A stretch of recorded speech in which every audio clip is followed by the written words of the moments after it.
Good morning. Welcome into Hurrdat Sports Live. This is Ravi Lulla, DB here with me, presented by Centrist Federal Credit Union. Did you just introduce? What did you say? I don't know. What the world was that? This is Ravi Lulla. Who am I?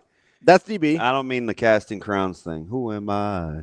The Lord of all the earth.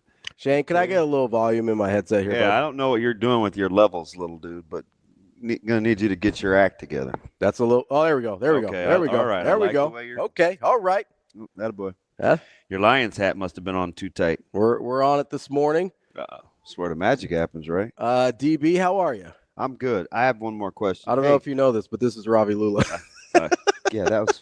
I don't know what happened, man. What the world is going on? Shane, why did we go back to the Lions today? That's what I was wearing yesterday. Why did you? Oh my gosh, it's almost like I'm at home talking to Jay. The question was, why did you go back to the Lions today? No particular reason. I do like the hat. It matches the Creighton. Does that question does it imply that I acknowledge that you wore it yesterday? It matches the sweatshirt that I'm wearing, the Creighton blue. Oh, you wanted to go Blue Jays today? I just wanted to go blue and black. Yeah, they were fantastic. Unbelievable, really. I got absolutely two things right about that game. What's that? Jackson McAndrew Needed to be important. Needed to be a dude. Yep.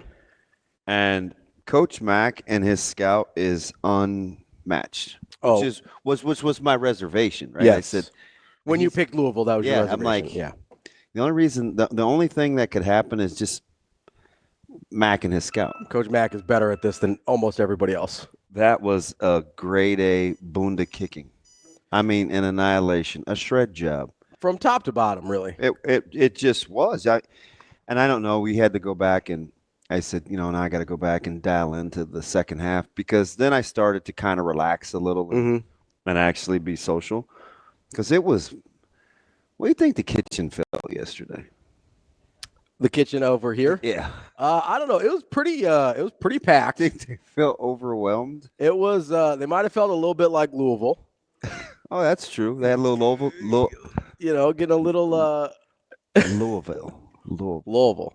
No, don't you do it. Louisville? It drives me crazy. Louisville? Oh, gosh. Who's that guy? Louisville? Louisville? Why did you have to, do the thing with the head? That's kind of weird. Yeah, that was a grade A. I don't think the kitchen got their tail kicked, but that was a lot of food. Oh, yeah. Well, so I got a message from some of the people that run the restaurant and everything, and they said that from the time the bar opened until I think it was about 3, there was not an open table. Yeah. Well, I had to save one for Amber. Yeah, you had to. And he was cool. He was like, "Hey, I'll lay out some menus." Because I started to look around, and I was like, "Nah, we'll be good." Yeah. And I was like, It filled up pretty quick. We might not be good. And then this room was used by Kiewit, so yeah, they had a party over here. Which, by the way, I think they didn't hiring isn't the word because I don't know if there'll be a monetary transaction, but I think they wanted me to commit to a couple of events they're having in June. Oh yeah. She wanted me to be her celebrity guest, and I said, "Well, I got to be a celebrity first." And she's like, "Well, I know you." And she's very good friends with a very good friend of mine, Mr. Jay Noddle. Oh yeah. So that was she may have dangled him over my head. That's tough. Calling in the favors. I'll call your buddy. I'm going to need you here on June 19th. What's your email? I was like, huh? Am I committed? I'm gonna need you here on June 19th. That's one way to go. Yeah, she said the 13th or the 19th. I'm pretty sure it was the 19th. But anyway, the first part of that's the duality of my personality. The first part was the guy that stood in the same spot at the corner of the bar and broke his neck looking up at the TV. Yep. Arms folded. I was all in. I wanted to see what was going on. Once I had a feel for how it was going to go. And I wasn't sure, but I did think Louisville doesn't know what they're doing. They're doing things that I didn't think that they would try to do, and Creighton cut them up. Because even early, this is the thing for me. even early when they weren't really scoring yet, Creighton. they were getting Yeah. any shot they wanted. Yeah. I'm like, if those go in, you guys better figure it out. So that was my one concern early was some days those just don't go in for Creighton. Yeah. But they were. They That's got why you can't. That's why you have to watch and not just look at the stats, right. Because early on shooting, those were Those were good misses, and they were getting what they wanted. They were the exact same looks that they made 4 minutes later when they started piling on. Yeah, I mean that was just a flat out barrage. But I've seen Or two barrage. barrage. Are there 2 R's? I don't know, Which, by the way, but I'm pretty sure it's bolstered me. pronounced barrage. I know how it's pronounced. Numbnuts. Well, I don't know. You said I it asked you two. how it was spelled. You said it two wrong ways first. How Because am I wanted to get an Iraqi reference. Okay, fair. Come on, man. I did not pick that up. I need you here. I did not pick that up. You here. Here with me. There are 2 R's in barrage. 3 doors down, by the way. Yeah, I don't mind 3 doors down. More of a kryptonite guy myself. You be you. Kryptonite. Do it If for me. I go crazy, then will you still call me Superman? No. That was like their original. No, that's not. That's No? No, that's not. Oh, so you like the slower stuff they do. I know you're going to poke at that because you think that's, what did you call me, a ballad? More of a ballad Yeah, guy? you like ballads. It's okay. There's nothing wrong with it. Oh, I appreciate you giving me the green light. Yeah, Thanks. I'm giving you permission to be you. It's okay. You be you. Yeah, you be you.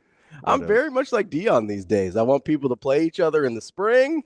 Well, that took off like wildfire. I'm telling you, when you can throw out an idea that you know doesn't stand a snowball's chance in check and a snowball's chance. I'm still on the check polling thing from yesterday. A snowball's chance in heck. In check. Yeah. I think it does get cold over there. Snowball stands a chance. Yeah, them in Indonesia. What about the Philippines? Did I reference that yesterday? No, I made Oh, made yeah. those Yeah, yes, jokes. you did. Yeah, you know. Just inappropriate. It Well, was yeah. incredible. I was utterly impressed with the scout. They dismantled a team that. That's You a know, top 10 team in the country. Like, a don't be couple fooled year- by the seed line. Yeah. Now the 2 wins over Clemson don't look as good, Sure. but the first half against Duke was sensational. Absolutely. So, I mean, every metrics, say what you will about the seed line, say what you will about the 2 wins against Clemson, whatever, right? But every metric in the country has that as a top 15 team at worst. yeah, right. So that's not a bad deal. What do you Yeah. think? No, I thought there was like an embargo on Canada. no, I beat the rush. Oh, okay. Tariffs hadn't started. Well, that's not what I meant. Are they?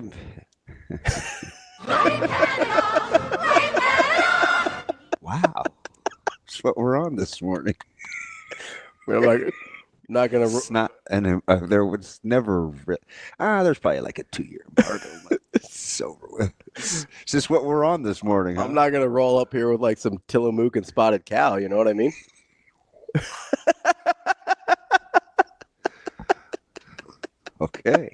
Okay. See what we're It's equal opportunity. It's a Yes. 2-way street. See what we're doing. Tillamook is fire. Though, It is good. It's a to be bummer. honest. I don't know much about spotted cow.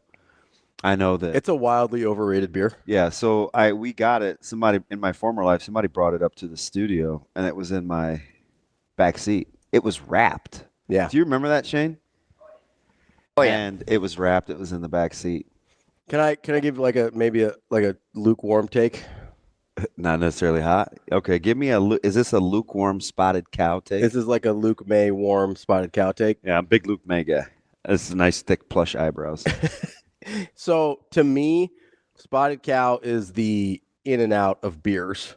Okay. We're obsessed with it because we don't have it. So an old confidant of mine, my first Yoda, Mhm. Mr. Tepper. Oh yeah, Dave Tepper's Do you good- know good what he man. would say that was? What's that? Yingling. Oh yeah. Yingling's a good one. He said he would say Yingling is the in and out Yeah. of beers. We're obsessed with it because we don't have it. Yeah. Yeah, 100%. Yeah, because in and out is, Wildly overrated. I mean, ridiculous. People talk but about with the get it monster style with the sauce. whose voice is that? Oh no, in and out. It almost sounded like B. Edwards. You gotta get the cream cheese, the butter, the bagel. I was in Vegas with B. Edwards watching fights, and He did not order a burger. He got nachos. It's Yeah? it's a very upscale bar. You know, we were nachos. Yeah, and they were short rib. Ooh. People have been putting short rib on a lot of stuff lately. So it's on my algorithm. Yeah. Yeah, It's like a thing. It's the kind of the new thing to put on stuff. yeah. Quesadillas, tacos. I was at a grocery store, and I think people are just trying to use all the parts because now you can get like oxtails at Costco, Oh, really? vacuum sealed. Yeah, That used to not be a thing. well, it was for poor people, Yeah. poorer people. Yeah, yeah. People that wanted to be Like economical. economical and Yeah. use everything right with. Marrow's now back and oxtails are back. But it wasn't like a common. No, Yeah. but I was at a grocery store, and they had feather bones, which is very similar to using all of the cuts. It's Okay. like in the South, they'd be like, "Man, that's the part of the ribs that don't have any meat." Yeah, yeah. Closer regionally, like feather bones, you do them right, they're Really good. Really good. Yeah. incredible. But that's how I feel about short ribs too. Didn't used to be an expensive cut. Now it's kind of getting there. Yeah. Yeah, it's like picanha a year and a half ago was reasonable. The same thing happened to tequila. Tequila got like popular, I know. and now it's Believe me, through the roof. Yeah, I paid the price. I know. It's- Literally. It's root. I'm It's like, rough. wait a minute. This used to be $16.99. Nina Ross, baby.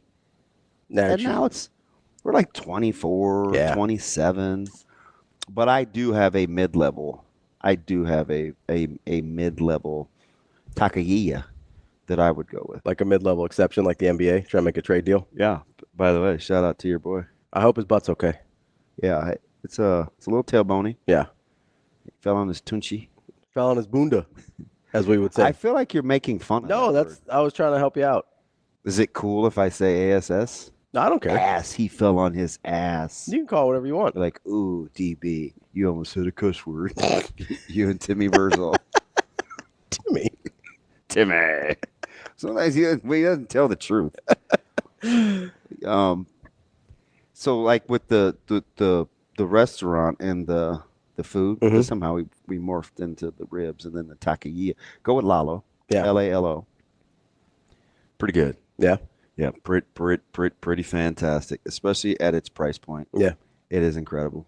So if ever you after you say something silly and you need to make nice or you offend me and we don't talk for a couple of days and you want the olive branch, I hate olives, but I'll drink Lalo. All right. When's the last time that happened? Nudge, nudge, wink, wink. I do need to throw a couple more curveballs. You're getting way too comfortable. It's really starting to piss me off. Just right in the, I'm settling into the batter's box. Inappropriate. Every day. Inappropriate. Every day. What'd I do? Every day inappropriate. So we're gonna have to. You tried to throw a couple in yesterday in the group text. I know the fake meme. Yeah. Although I think one of them, I was like, wait a minute, I think- Kansas is playing hard. Why are you guys saying they're laying down? They're disinterested. That bugged me. That was real. I got off of it because 4 minutes later they turned the ball over 16 times in a row. Yeah, I don't think they're consistently disinterested. And maybe lack of focus is a better word. I think they have a hard time focusing. So I said this about Houston. Yeah. And I was like, oh man, that was just because it was Houston. Mhm. And I said it about BYU, and I was like, I was on the road. That's a tough place to play. No, they're just ridiculously dumb with the basketball. Kansas? Yeah. Some of those they're laughable. Yeah. It's ridiculous. Like they're laughable. Maybe focus is a better word than interested. They lack focus consistently. Like where did they think some of those passes were going? It starts with Dickinson. Oh God. Oh. You know he drives me crazy. Yeah, but metrics seem to like him because I don't know if they're like they can register those one-arm flings or Where he's not even those looking back at anybody. cuts where that thing has to bounce 5 times to Yeah. get through the defense. I'm like, that's not. What are you doing? Yeah. I don't know. That's a maddening team. He is They don't even give themselves. They don't even get it up on the glass. Yeah, they don't give themselves a chance half the time. He's one of the most frustrating players because I do think, and this is where I'm typically a metrics guy. I like the metrics, but this is where the metrics leave things lacking, right? Yeah. Because Hunter Dickinson on paper looks like a good basketball player. Yeah. If you watch him play, I don't want him anywhere near my basketball Don't you team. think there's more in there? Oh, 100%. That's you the just- frustrating part. Yeah, I don't know what it is. Is that dude is imminently capable. So who do you Who do you think right now is, and one you wouldn't know as well? Easy, Jason. I don't know if Kansas loses to Nebraska. Nebraska can do some pretty dumb stuff too. I was going to say, whose storied program has a more disgruntled fan base? Iowa wrestling, Okay. or Kansas basketball?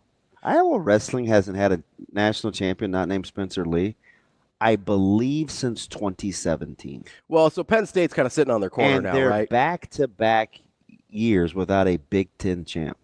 Which is crazy for Iowa. I mean, and I'm not that I'm perusing the wrestling message board, but I do like Yeah. the wrestling world. And Iowa fan is like, Well, Penn State's and that's kind of brands, right? Like that's yeah. the equivalent to Self. Yeah, I mean, it's not a stretch. Iowa's like Alabama football. Like they're the dude. Yeah. And Penn State's sort of Georgia. They're sitting on their corner right now. And so I do imagine there's a large amount of frustration there. I can't pretend like I'm super plugged in.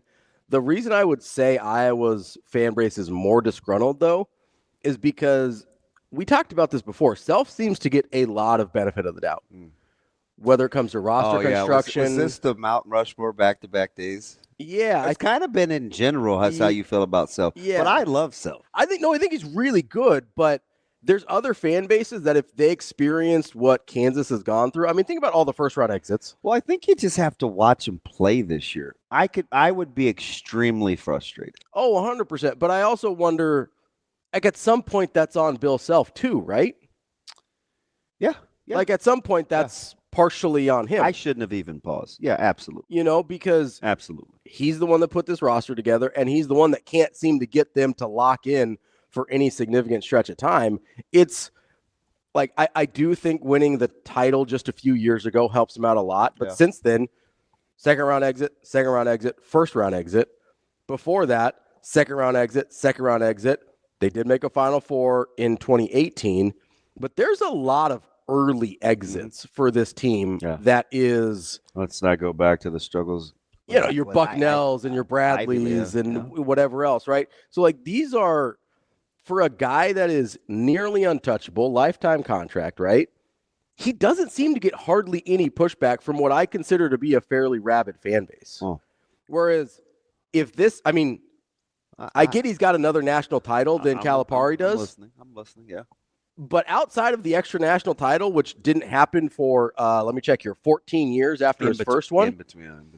Calipari got fired for this, basically. Yeah. Like, he got fired for doing exactly what Bill Self does.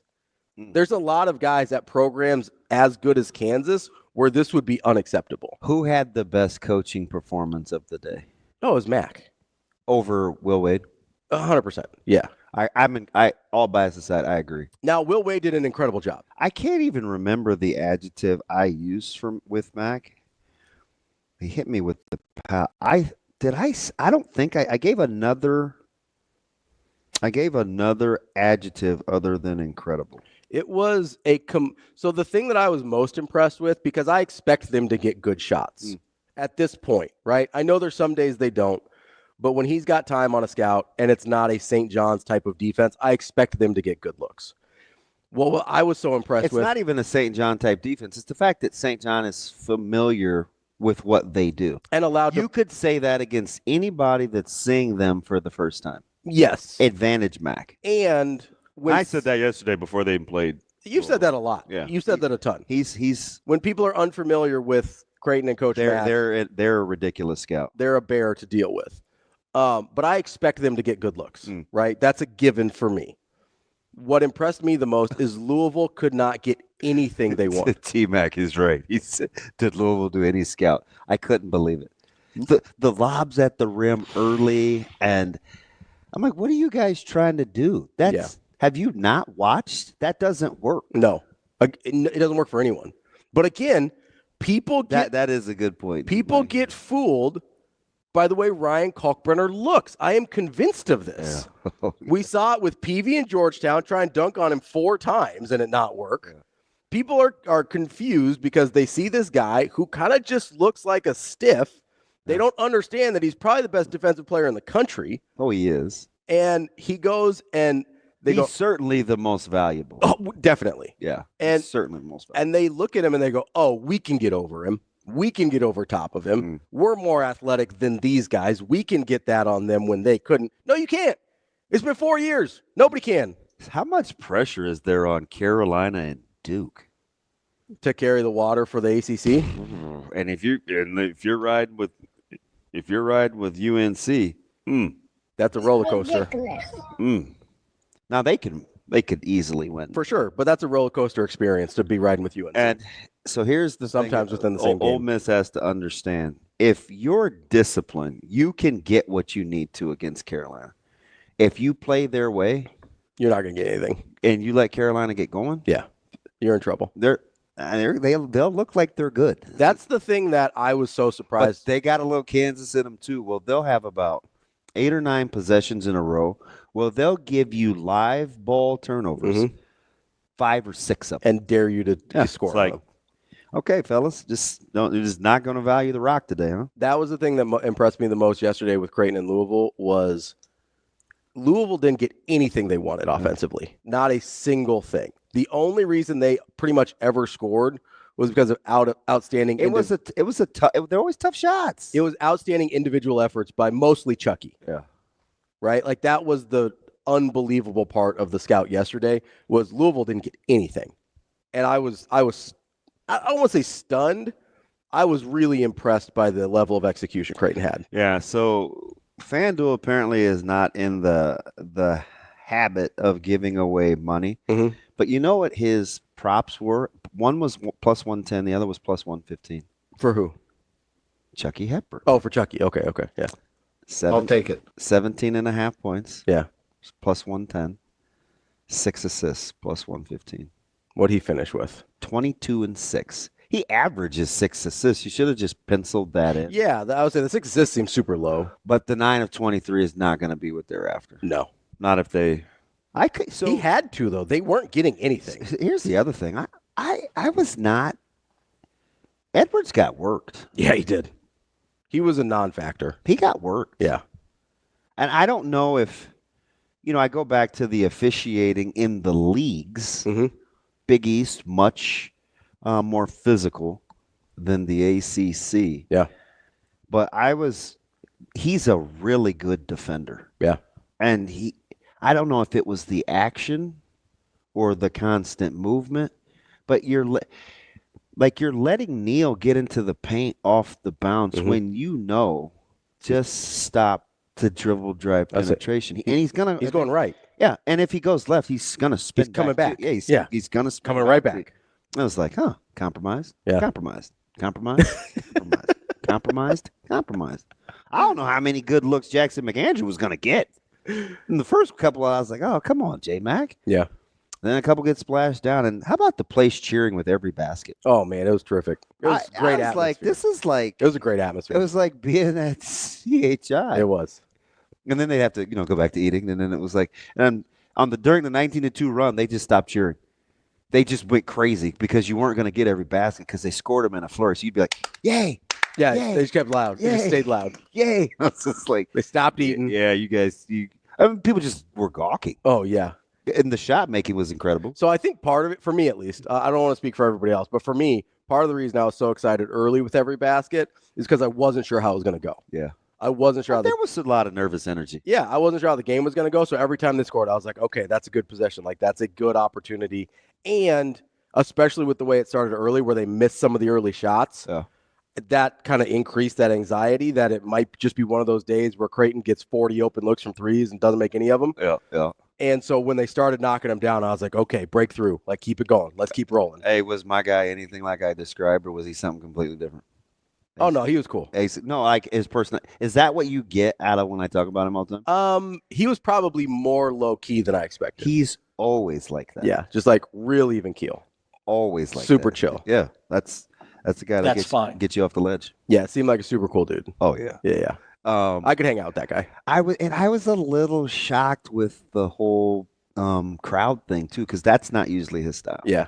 No, but I mean, He must like you I hope so. because that's generally like what happens if you get somebody in a place they're normally not comfortable. Yeah. and then you invite them, it's because they like you, right? He's fantastic.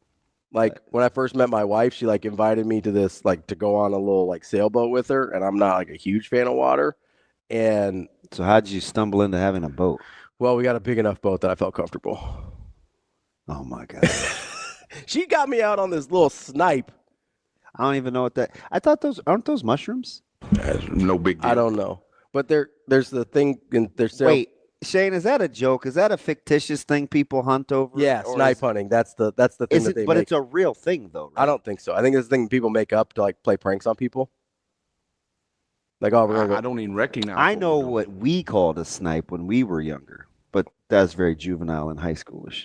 Yeah, just Google real quick before I make a fool of myself. What is a snipe? It's not funny, Shane. Oh, it's a bird. Okay, so it is a real bird. Okay. Don't put that crap on me. Yeah, I mean, just hand all in the mouth. I'm gonna have to ask about that off air. That's fine. And then I forget whether it's on or off air. Yeah, you just rat me out about flavors. Being racist. Flavors of C4, sir. That's all. I didn't have the heart to tell Wyatt what you were going to say. He was probing. I said, oh, just Ravi, big Ravi. What's that even mean? He needed context. We needed to do something. He's talking about momos. Yeah, by the way. Whew. Dude, those kids are crazy. Aren't they? They're nuts. Dude, Sawyer's cool, though. I like Sawyer. He's a G. He's got... Listen, that little dude, he's a total G. He understands. Now, he didn't get nutty. Yeah. Until... like late. The rest of the bad boys came. Yeah. But seriously, those... By himself, he was pretty cool. Yeah. He can be a high-functioning adult. That's the problem with kids is like, they'll be super cool when they're just like chilling with adults and whatever. There's a couple of them. And then they get 4 other 8-year-old boys or however old they are around. Dude, how about Sadie? Is she not a boss? Turns into... itty-bitty little pocket full of dynamite. She just runs that joint. She's like, let's play tic-tac-toe. And I was like, oh, okay, cool. So we had the little drawing pads out. Yeah. I slid in. Why did she go SD with a line through it? I said, what are you doing? She said, we're keeping score. She's like, how many times are we playing, kid? I was like, really? What? She's on that business. Who does that at that age? She's 6. But Sawyer's just showing me all his baseball and football cards and stuff. I was like, man, that kid's just like me when I was He came in double strapped. He's like, I was standing out the corner of the bar watching the game, and he goes, I brought my cards. All right, buddy. I almost told him, I was like, man, I've got like totes full of binders of cards. Hey, man, you be careful now. He'll drive up there, do the pull up, and get off the phone books. He'll be like, how'd you get here?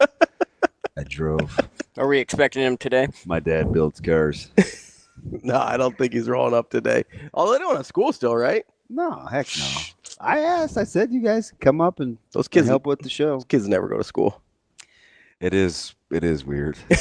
Like they're just rolling up in the middle of the day. I was like, don't you guys have school? Well, you gotta be like, I feel like I had school more than this. His kids go to private school, and last week I can't remember what we were gonna do before I got the bad news about Jeff, and he's like, oh, my wife and daughter, they're in they've got a resort type cabin. And the minute he said the state, I was like, oh, fudge, bougie. Yeah. I know a guy that has property out there. And he goes, no, it's not quite the same. But yeah, they're out there. And I said, like, there's no school? And he goes, well, no, but I figured it'd be easier for miss a couple of days now than, like, oh, it must be rough. I mean, listen, when you're paying for the private education, you kind of get to decide when they're going now, right? Yeah. That's how I felt about college, right? I was like, hey, bud, you work for me. All right. Is that what you want? She doesn't strike me as the type of young lady that would say that either. It's possible. That's why some of my professors in college didn't like me that much. My dad is paying for your salary. That's what I'm saying. Like, hey, this isn't a public education here. This is on my dime. But hey, how'd you feel about Day's coaching performance? I said Day. Dusty May. Yeah. They just do what they do, don't they? It's 56-46, and you're like, oh my gosh, they're gonna pull away. No, I never thought that. Nah. I never thought that. Really? I never thought they were going to pull away because That's not how UC San Diego. That wasn't the real UC San Diego. I know. Now, it still got to the number. Yeah. And I'm glad I backed off of some of the ones that I did, but because it just was getting too publicly. Like, High Point, Purdue. Yeah. I didn't like San Diego, but although full disclosure, like you can admit, I did go back and forth on that. Yeah. Well, filling that bracket out. And, that I will say, and I'm not a blame the refs guy, the whistle got a little sus at the end of that game. Are you 16? I spent too much time with Sus? Caleb yesterday. How about that dude? He's good. He's put together. Yeah, he's a big kid. I was like, jeez. He'll kind of just bump into me and stuff. Yeah. He's easy going though. That'll fit his desired playing style well though, because he likes to hit people. Yeah. So he and tip I think he got this from me. You know what he did with that macaroni? What's that? He has conditioning this morning. Yeah. So he drove back and he's like, I'm gonna save that and take it to Lincoln. I'll eat your food. Like, that is so. He's saving up on his resources. I like it. Dude, he's that dude. He's doing his little portions out. He's rationing it out. I like it. Fudge. After my buddy was putting together a potential NIL deal for him, and he's like, "Yep, be right there." I was like, "Well, you got to talk to him now. If we're be there in 5." Dude, just bebops on over. I was like, "Oh." Dude's always about business. Will says Self seemed worn out and disinterested himself at times this season. The team. I think this team wore on him. So my man JB and KC. Yeah. Like, I think he said it all year. They're just miserable watch. Self just seems miserable watching that team. Yeah. He seemed like this team wore on him. Although we got a good comp. This is the second one. I think AC's was first. What's that? You know he comped Bill Self to? Who? Bob Stoops. Oh, that's a good one. Kind of like it. Yeah, that's a good one. I kind of like it. Consistently won every year. Fan base loves them. Didn't win the big one as much as their reputation suggests. Yeah, like probably didn't win as much as he should have. I like that. Yeah. And I'm even like Self is closer to my Mount Rushmore. Me too. Than I'm having more of a conversation about Self than I am about John Wooden, to be honest. No, I'm with you. But there is kind of this thing out there where you're like, he probably should have like 3 or 4. Do you know I'm missing the 6th team? I knew Patino had taken 5. Did you know he got the 6? Yes, because I had seen it, but I forget who it was. So it was Providence. Yeah. I'm skipping one. Kentucky, Louisville, Iona, St. John's. And I'm missing one that I think I forgot he coached at. Me too. But it is 6. But they said 6, and I was like, what am I? There is a 6th one because I saw a tweet about this. 4, 6, 8, 12. Coach McGuire, how we doing? How is also They're gonna be good. How is he only 72 years old? Patino? Yeah. How about how he shots fired though when they went to the in-game cut-in, which I know those coaches hate doing? Boston. Yeah. And you were thinking Celtics, weren't you? No, I always forget that he coached at Boston. What do you have against Terriers? I like Terriers. I'm a big Staffordshire Terrier guy. Well, those are like pits. Yeah, I love pit bulls. But they're technically Terriers. No, I get the. What did I just tell you? I really got to be careful on what I say about. I'm a big Staffy guy. I said, well, those are pit bulls, and you go, yeah, those are Terriers. Yeah, I like pit bulls. Yeah, no bleep. Most people think of Terriers as like littler dogs, though. Is that a word? Littler? Yeah. Yeah. It's Littler. Littler. It's flickering. Coming up on the show today, we got Tim Verghese coming up at 8 o'clock. Dude, wow, boy, I tell you. We are not going to talk to Mike Sauter today because he's back on a plane headed to Omaha, but we are going to talk to Zach Pereles. Sweet baby Jesus, twice in a week. What would we have done? With Sauter? Yeah. I know, it's way too much. Think he'd have been extra crab apple? Yeah, he definitely would have dropped some extra F-bombs. Zach Pereles will join us at 8:40 from CBS Sports, talking a little college basketball. And then, of course, we have our 9:45 regular, Matt Vrzal. How about my man saying Peerless? Like Price. You know, that was a great pull. I almost texted him back saying, Thank you for referencing something I would know. Yeah, that was very helpful, actually. What do you know about Peerless Prey, Shane? Did you used to be a volunteer? All I know is he tore up my Seminoles in 1998. Yeah. Team Martin. Man, how good can a dude be that's wearing 37? I'm just saying, how good can your third-string quarterback Marcus Outson be? There was one guy that was here yesterday from Country Hearth. Yeah. I mean, super guy. It was more like networking. Anything. I'm like, hey, I love my boss. I can't come. No, anyway. We were just talking about teams we grew up with, and he's like, man, there's only 2 teams that I just cannot stand. What do you think an older Nebraska fan, those 2 teams that he just cannot stand? Florida State, Colorado? Florida State and Miami? Miami. Yeah. I knew it was either Florida State, Colorado, or Miami. The new age will say Texas, but yeah, old school, it's Florida State, Colorado, or Miami. Yep. It's one of those 3 for sure. Yes, indeed. All right, we'll be back. More Hurrdat Sports Live coming up next. Welcome back, Hurrdat Sports Live. That's DB. I'm Ravi Lulla here at Hurrdat Sports Bar and Grill, reminding you when you're out driving this morning, keep those seat belts buckled.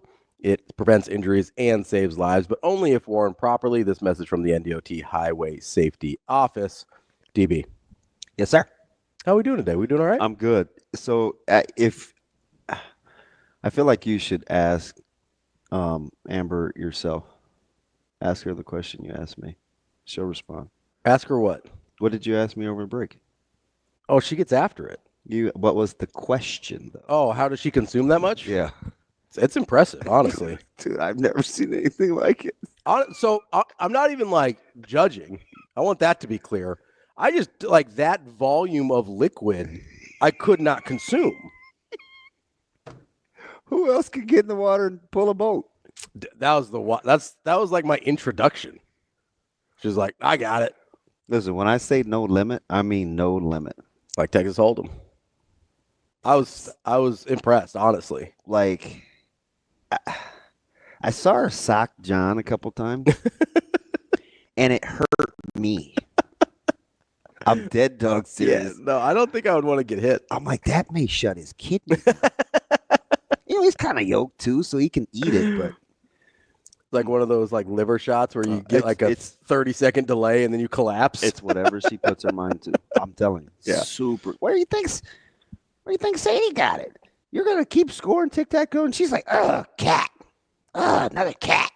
Oh, another cat. I was like, we may be doing this so well. And here I am. Yeah. This is terrible. Not that I was going to try to get over on a kiddo, but I was like, let me go first. It didn't seem to matter.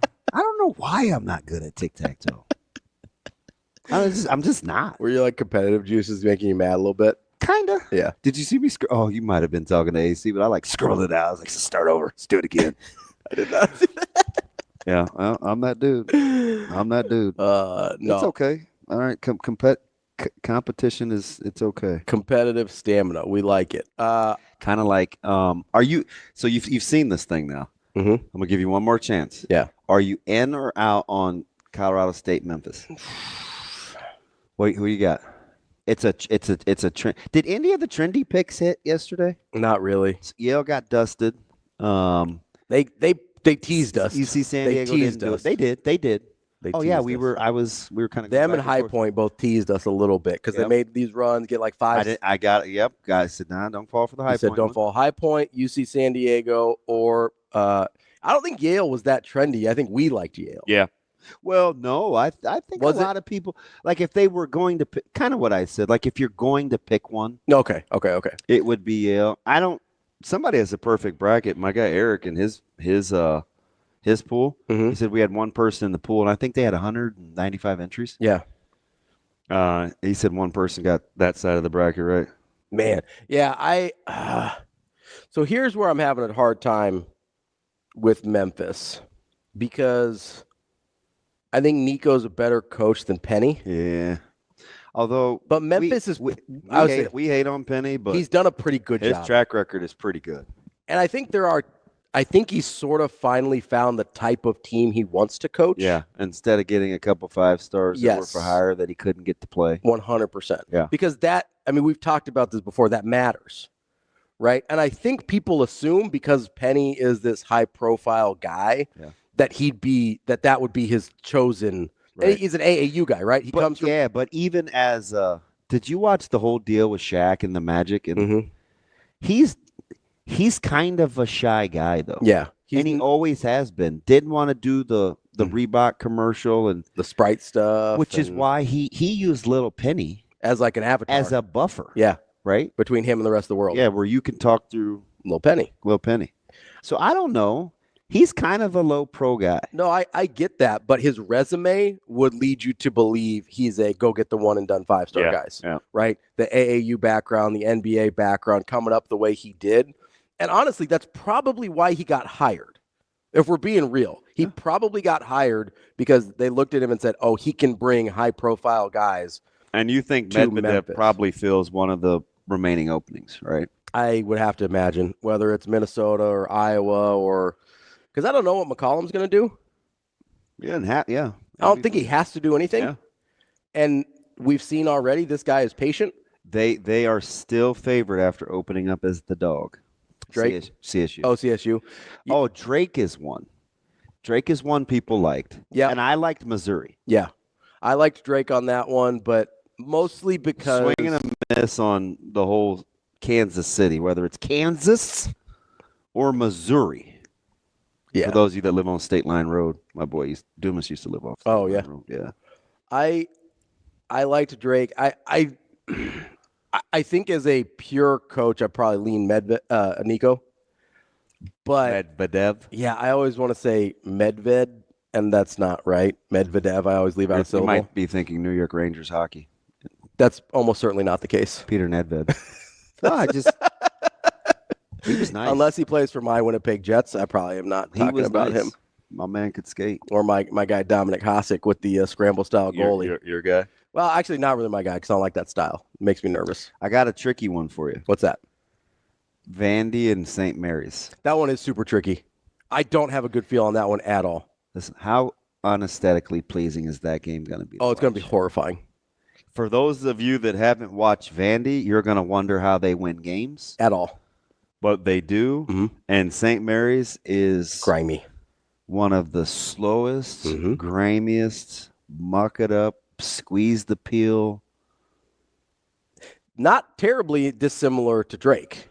Now, Drake is more skilled. Did you see the 1 foot By Sturts? 3 by Sturts? Yes. Isn't he wild? That's some... He shoots any shot he wants to at any point he wants to. Yeah. It's crazy. He is... That's one of those I'm feeling myself shots that you just...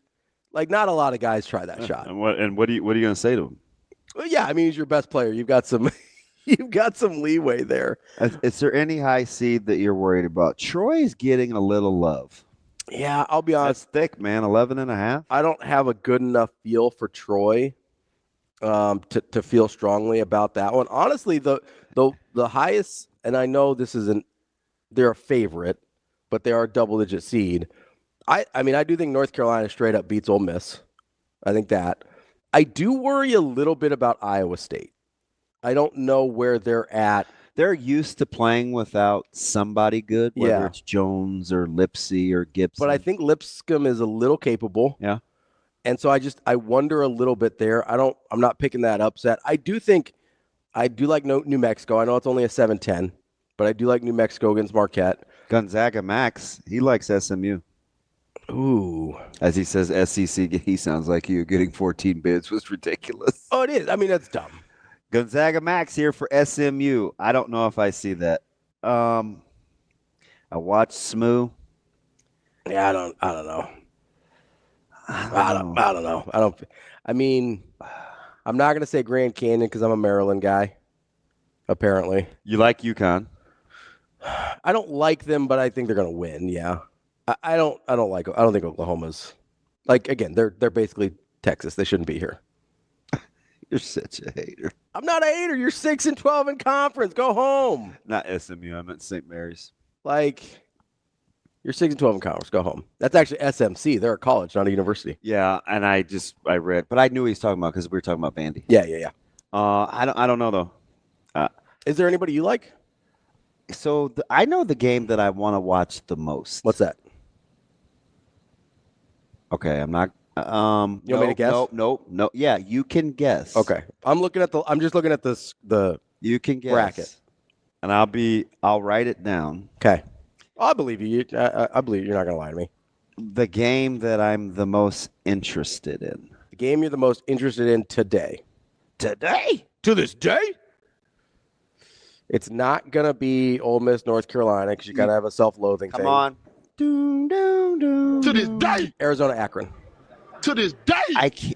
Did I say it was for the $20? Uh-uh. Damn it. I was afraid to lose it. That's why. Yeah. In my subconscious. But I wanted to. I can't believe you missed it. What is it? I'll give you. Take your time. Right. It's staring you right in the goddamn face. Is it? The easiest. Shoot, Sawyer would get it. Los Angeles Dodgers. little terror. Why you gotta be hating on me? Because he hustled me out of $5.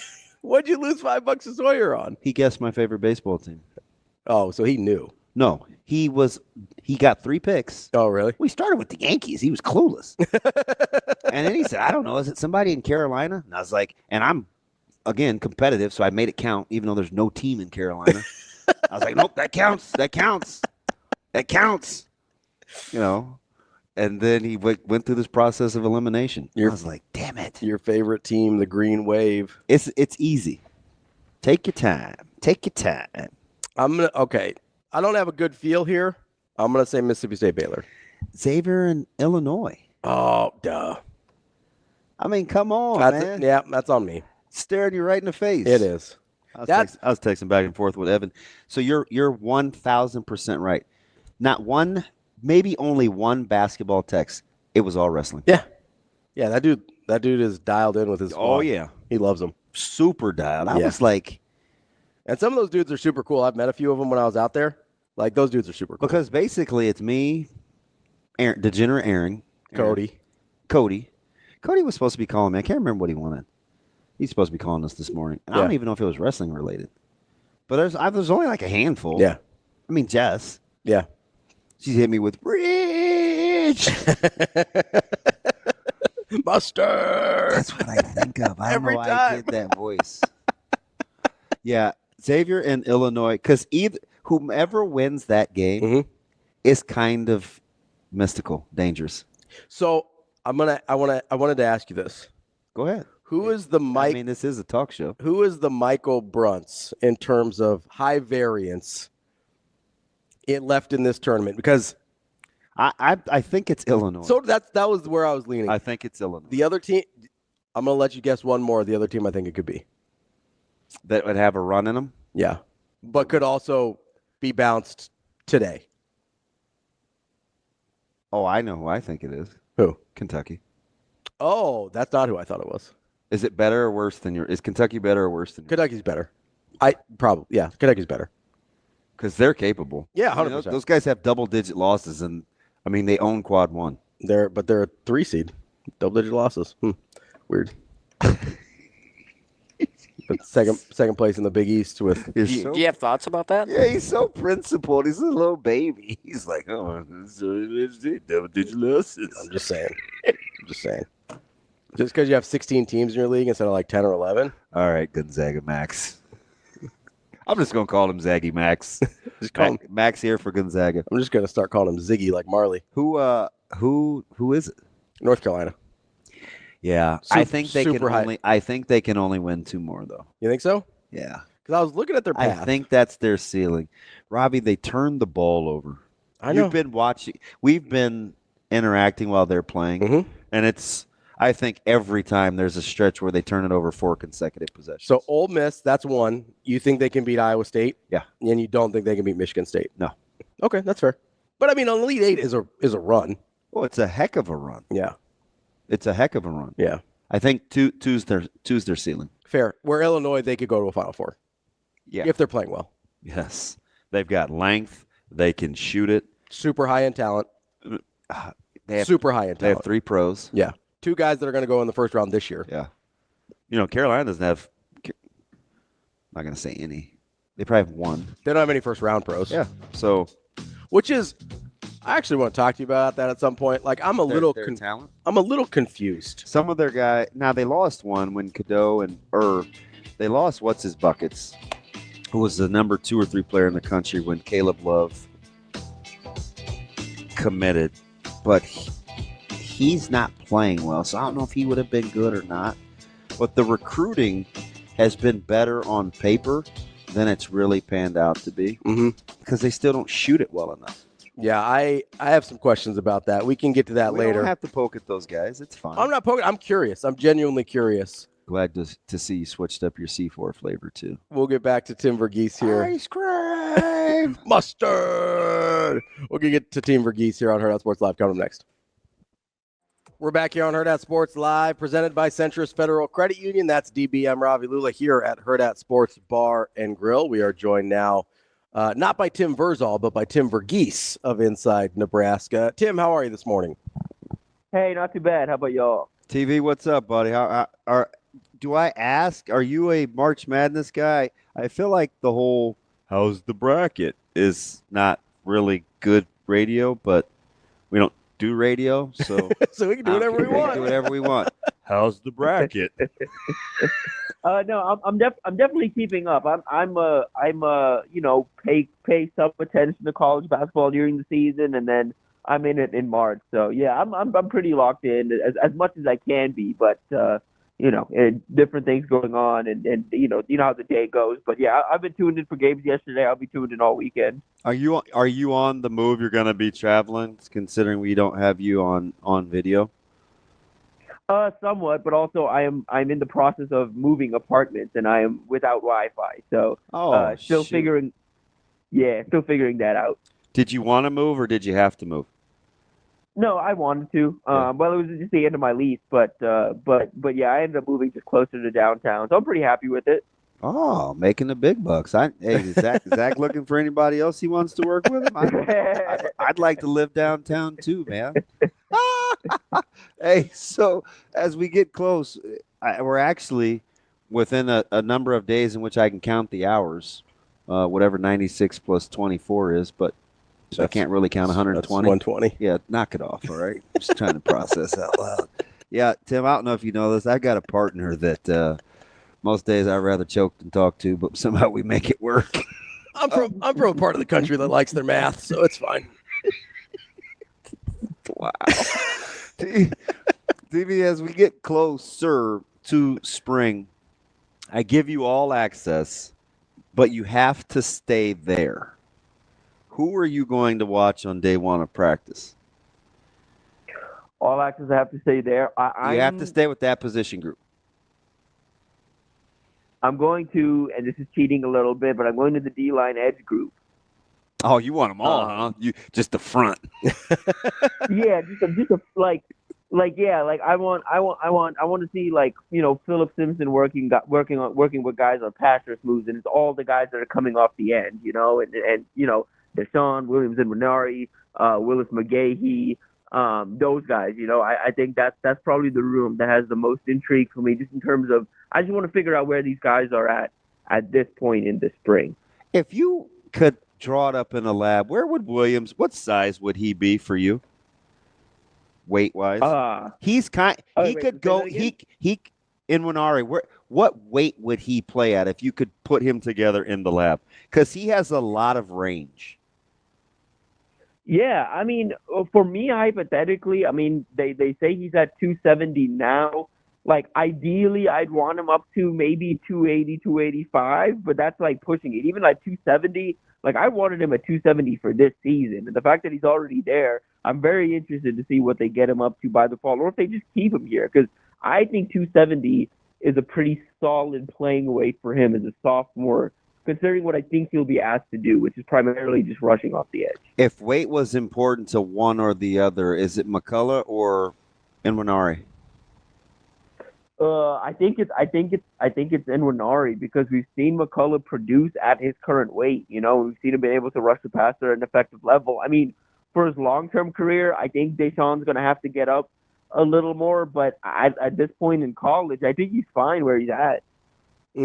So I'm glad you brought up kind of that edge group, Tim, because we've sort of been having this discussion all week about Enwinari 2 and weeks. yeah, for however long it's been, about kind of the fact that it seems like Nebraska fans are a little hesitant to get their hopes up for a guy that, I mean, just a year ago was a 5-star top 10 recruit in the country.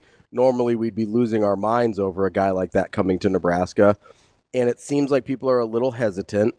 And so I'm curious, A, why you think that is, and B, if there's real reason for that hesitancy in your mind. Answering the second part of that, yeah, I understand the hesitancy and I understand why it's there. I mean, part of it to me, I just feel like, I mean, even talking to fans now, like, you know, we're writing 27 recruits and stuff, and guys are like, we just kind of don't care because these guys will be gone in a year. So that's the whole thing. Part of the issue with the transfer portal is you know, these fans can see kind of where these guys come from and what they've done previously, and you know, a 1-year transfer, even with the accolades in the background, there's going to be some concern there. I mean, you see what's happening, you know, at A&M now. I was a big Micah Hudson fan coming out of high school. Like, I covered that kid since he was a sophomore in high school. I genuinely think there are times watching him in high school, I thought I was watching a Garrett Wilson clone. And he transferred out of Texas Tech after 1 year with barely any production. Went to A&M, is already out of A&M, and no one's really sure what's going to happen with him because he's got to finish out the semester at A&M before he can transfer anywhere. And as of right now, no one really knows where he is. And so you're seeing other issues elsewhere with former 5-stars. And so I understand the hesitancy there. I'll say this about Enwinari. I think some of the issues at Missouri were there was no one really around to hold him accountable. And there was no one really around that he had built a good enough relationship with where he felt, okay, the juice is going to be worth the squeeze here. Like, what they're asking me to do is going to be worth it. It's very different at Nebraska because he built these relationships with the coaching staff. And on top of that, his high school head coach, who got the most out of him in high school, Jamar Mosey, is on staff as well, holding him accountable. He's got multiple people like Isaiah Mosey around to hold him accountable, multiple people from Missouri to hold him accountable. And then you've got Terry Braden, who, you know, I've said this multiple times. I think what Terry Braden and what the Chiefs did with Chris Jones over the last few years, specifically adjusting his role to come off the edge more and be more of a defensive end, I think that's exactly what the goal should be with Williams and Renari. That's funny you bring up CJ because as his weight fluctuated and he grew, what they allowed him to do in being multiple changed as well, whether he was going to be interior, outside, the ability to move him. I could see that that analogy, I guess is the word, working with William, given his body type does have range. Right. And the thing with him is at his size, you go watch his tape, what had him highly ranked and all of that early on was he's got some natural bend and some natural just pass rush ability at that size that you don't find. Like this isn't a guy like, you know, we're talking about the draft currently. Everyone's talking about the draft and these edge rushers like, oh, we've got all these freaky testers, you know, like a Shamar Stewart and all these guys, but they don't have production or they don't know how to rush the passer. You don't really need to worry about that Williams and Renari. Like all the pass rush stuff is in there already. It's about like him getting the weight up, him, you know, kind of making a run and you know, kind of putting it all together. But the pass rush stuff is there naturally. You just need to see, you know, more effort, more consistency. And then as a run defender, you need to see that part of the game improve. But in my opinion, like with the physical tools he has, some of that can be taught, but you can't teach some of the natural bend and pass rush ability he has. So you're uniquely situated to answer this question that we've been speculating about. We'll take Williams and Renari on one hand. We'll take Elijah Pritchett on the other hand. Which do you think a success story for Nebraska? And let's call that they each are productive and turn into a first-round draft pick.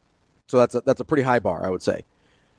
Which one of those two, reaching that bar, pays the most dividends for Nebraska in either the transfer portal or high school recruiting?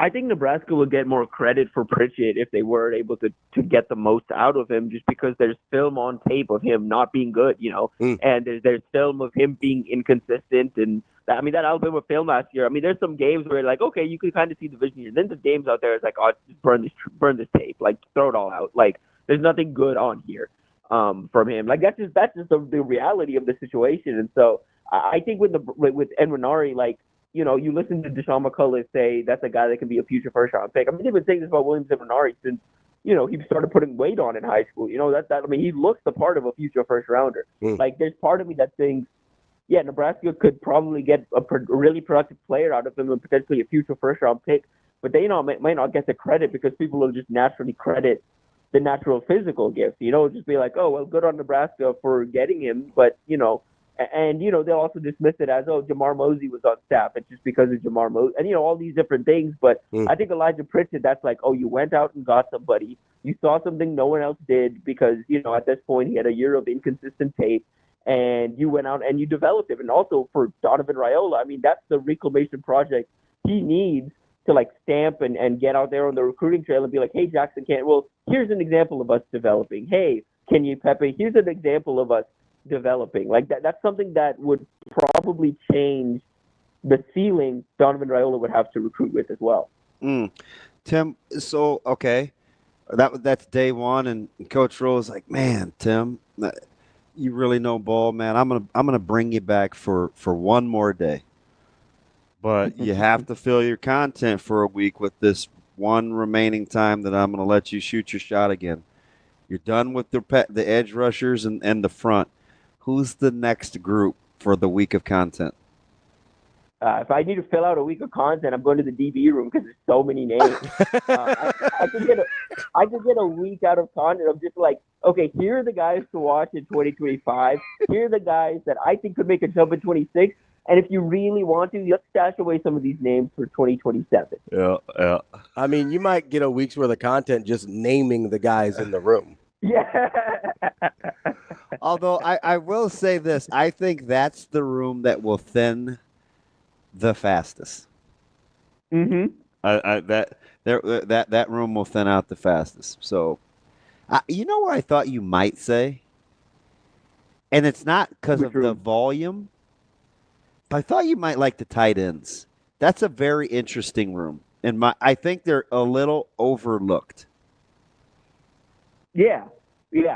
For me, part of it is with the spring is I don't know how much we're going to see of Mac. I don't know how much we're going to see of Carter. But like if we had those two guys in the room, that's a top choice for sure. Just because I want to see where those guys are at. I want to see how they're developing. I want to see okay, how different are they using Mac Markway versus a Heiner Carberg? How far along is Heiner Carberg compared to Carter Nelson and vice versa. Like that room's really fast. And then there's Luke Lindemeyer in there.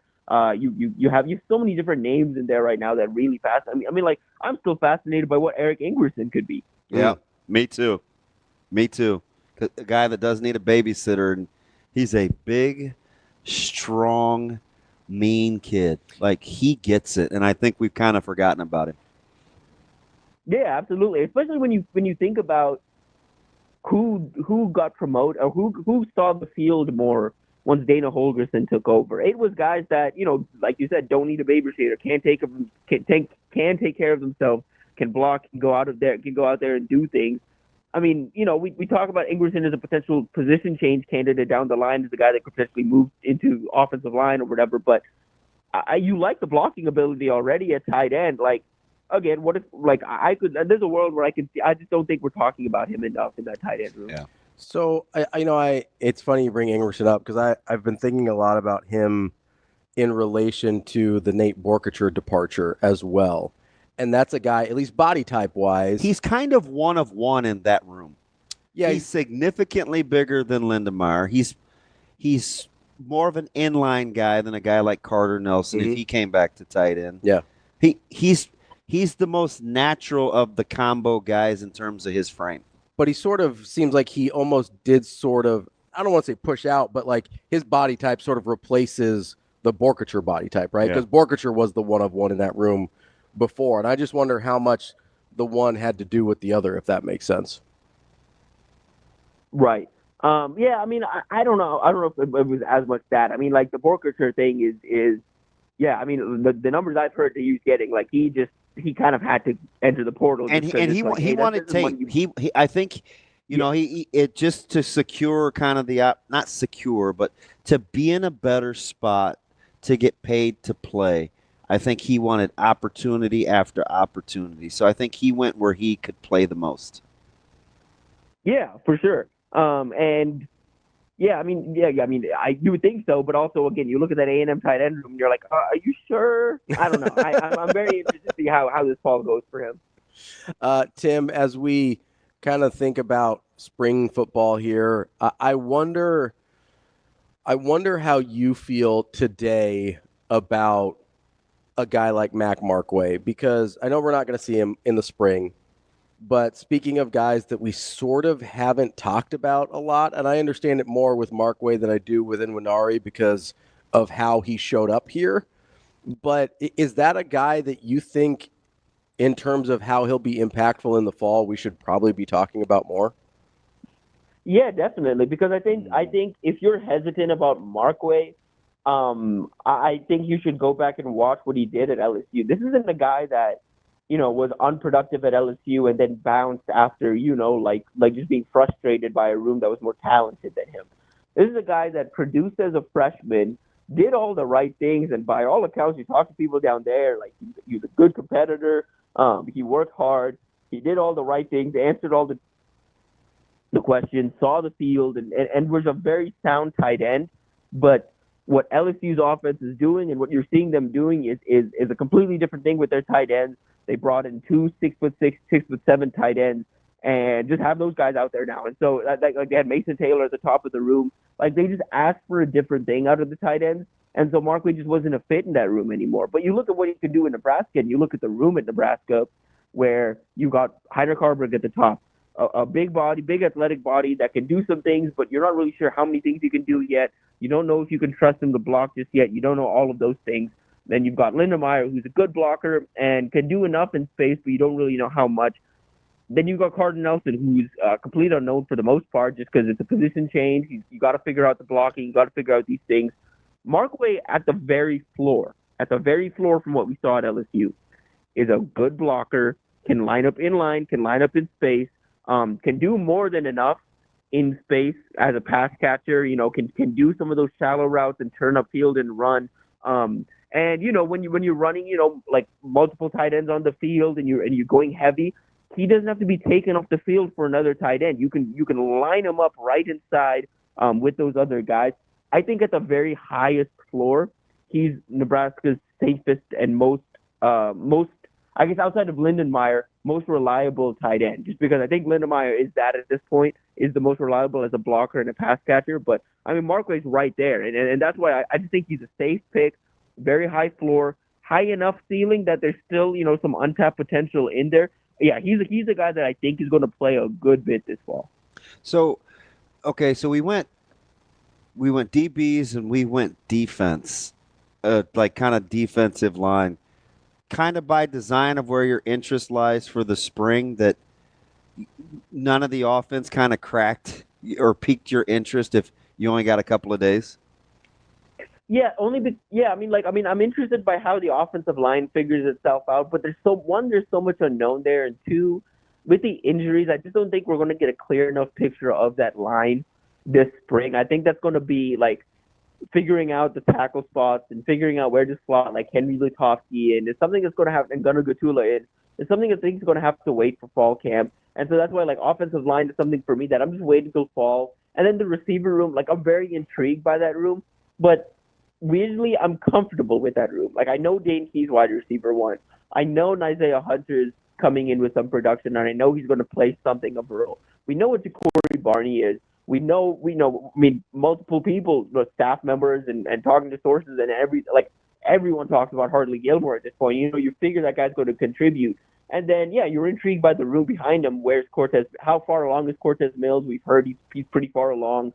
Where's Isaiah Mosey? Where are some of these guys behind them? But I feel like I'm comfortable with the receiver room enough to I don't think it's going to be an issue, and I don't think it's not that it's not intriguing, but I know what I'm going to get from them. I feel like Are you surprised at all that Hardly Gilmore's kind of gotten as much run as he has, considering he doesn't have the production of a Hunter or a Key? I think it's gonna be tough. I mean, you look at the film. Yeah, it's just he's a guy, man. Like, I mean, I like the high school film, and then you take into account that the most recent high school film, he's playing at like 15 or 16 years old because he reclassified. So he's going to be like 18, going through spring ball. Like, I just think it's kind of a thing where he's just grown up now, and so you like the flashes you've seen, and now it's an adult making moves and doing those things. So I'm very fascinated by Gilmore, and I think he's going to be a household name. I don't even think it's going to take till the quote unquote spring game. I think like a couple weeks into spring, everyone's going to be talking about Hardly Gilmore. It's going to be interesting because I think the thing, and maybe it's not. Well, it could be a Gilmore thing, or just the new guys in general. I think the greatest hurdle for this group coming in will be the rigor. Because even guys that have been there, like year 1 to year 2 mat drills or team commitment week, or what's going to be asked of these guys from a caloric intake to your nutrition to your treatment to your rest to the ability to repeat something all the time at a certain level. I think rigor will be something that will be the great separator for ultimately a very competitive football team. Just the ability to repeat and do what you're told to do every single day. Because if what the coaching staff has been saying all off season about just play football and close losses are just we're not good enough and don't believe the hype and just get better at football and don't be a slogan team, and I just get the sense that's what's being emphasized every day with these guys since they've been on campus. I think rigor will be the great separator, not so much talent. Yeah, absolutely. It's going to be all about that. And I'll probably get out of here with a little nugget here. So I like nuggets. When I was in the All-American Bowl, and I was kind of like trying to learn about Hardly Gilmore and figure it out. I was talking to some people familiar with South Florida. So there's a training or essentially an academy called True Prep Academy in South Florida, where a bunch of these guys down there essentially go and they take care of their academics there. But you know how it is, like in South Florida specifically, for those unfamiliar, a lot of guys end up bouncing around multiple high schools and playing with the best high schools. So they do their schooling all at True Prep Academy. So at one point in middle school and early high school, Hardly Gilmore, Cortez Mills, Ja'Cory Barney were all like True Prep Academy classmates. And they were training together off the field, even though they were all at different high schools. They've been training together. So, two of them, Gilmore or Cortez and Barney specifically, grew up together. But the three have known each other for a very long time. There's a natural competitiveness there, and we talked so much in the fall and spring about how Ja'Cory Barney elevates the competitiveness in the room.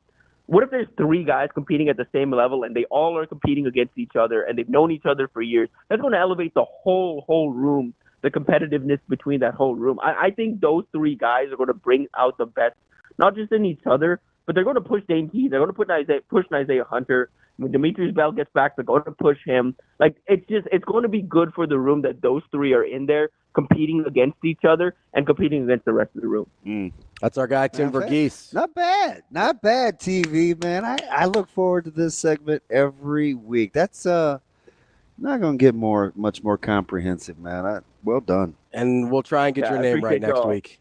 Yeah. And I'll try to open with something different than how's your bracket? All right, listen, we're getting spring ball viewing next week, so we'll have plenty to talk about. Oh, yeah, no question. Good talk, bud. See you next week. Yes, sir. Talk next week. That's our guy, Tim Verghese, inside Nebraska. I want to ask you a question about what he said about the competitiveness in the wide receiver room. Okay. What? We're going a little John on us here this morning on a Friday. That's DB. I'm Ravi, Lulla. We will be back. More Hurrdat Sports Live coming up next. We're back here on Hurrdat Sports Live. That's DB. I'm Ravi, Lulla here at Hurrdat Sports Bar and Grill. Tomorrow, you need to be out at the Omaha Supernovas. I don't generally need a little break from basketball this weekend, but if you do, get to supernovas.com. Go watch your Omaha Supernovas as they return home for their match tomorrow at the CHI Health Center. Supernovas.com for tickets. DB. Yes, sir. I thought Tim brought up an interesting thing about the competitiveness in the wide receiver room. No, I have to say something. Okay, go ahead. That's so foul. That's not even being a good team player. Man, I'm disappointed in myself. It's all right. Go ahead. I'm gonna tag myself back in. Go ahead. Tag in. I should have been a good partner. That's okay. I just was captivated by that year-end video. The recap? Their yearbook video. Yeah. And I'm not just honking for Hurrdat, but Yeah. I love the music. Mm-hmm. I like the videos, and I forgot how much stuff we did. That is the kind of thing, because sometimes in our job, we sort of forget. We don't always see what everybody else is doing. But you know how, like, I'm kind of hip to it, what really brought it to my attention. Mm-hmm. And I won't give him up, but we were, because he's not a competitor, but whatever. We were leaving Greg Sharp's funeral. Oh, yeah. And so a lot of the guys in our industry were kind of together, and this particular individual came over to me, and he's like, I'm really proud of you. I've been, whatever, following this, that, and the other. He said, man, Hurrdat, he said, they're impressive. He said, you guys are everywhere. Mm-hmm. And I wasn't really in the mood for much convo, so I think I just kind of tried to button it up, and I didn't expound much. Yeah. It's probably one of those I should go back and get if I was not on my A game. You go back and reflect, and Yeah. I probably could have been better. But situationally, that's a tough spot. So then I go back and I watch this, and I'm like, I get it. Mm-hmm. And listening to Rico yesterday, talk about the stuff that we're doing in between breaks and the build-outs and just the little creative stuff. And, he's a track guy, wants to get in the – I'm like, we got a chance, man. Yeah. We've got a versatile group of talented That is people. a talented video. Yeah. Well, and that looks like, that's some chasing 3 type stuff. Oh, 100%. Like there's, and not to just toot our own horn here, but like the video work, and we have a ton of talented people in all the departments, right? But the video work we do is second to none. I'll put it up against anybody. Did you like how I just walked over into the corner where all you guys were congregating and immediately everybody got dumber? I was like, yeah, I don't really belong over here. Dude, I feel that every day if I'm like trying to do something on my computer or social media or anything like that. I mean, immediately got dumber. I'm like, guys, I know I work for a social media and digital marketing company, but I need a little help with my tweets. Yeah. Who you telling? I know. But it's like, you always look to me. I get walked through the downloads. Do I need a script? Am I good? We can I'm like, I'm not that special. I can figure it out. I just need a little guidance. Need a little help. Well, I was doing, I did a couple of recap videos in football season, like kind of post-game thoughts or whatever. Yeah. And Sasha's like, okay, yeah, just throw our sponsor bug on there. And I was like, Sasha, yeah, I don't know how to throw a sponsor bug on there. She talks to me like that all the time. and I just want to look at her, but I nod. I'm just like, Sasha. I nod. Sasha, can you throw the bug on there for me? Well, did you see me in the meetings when we were talking about just going all digital on the platform, and we were talking about the different I was like,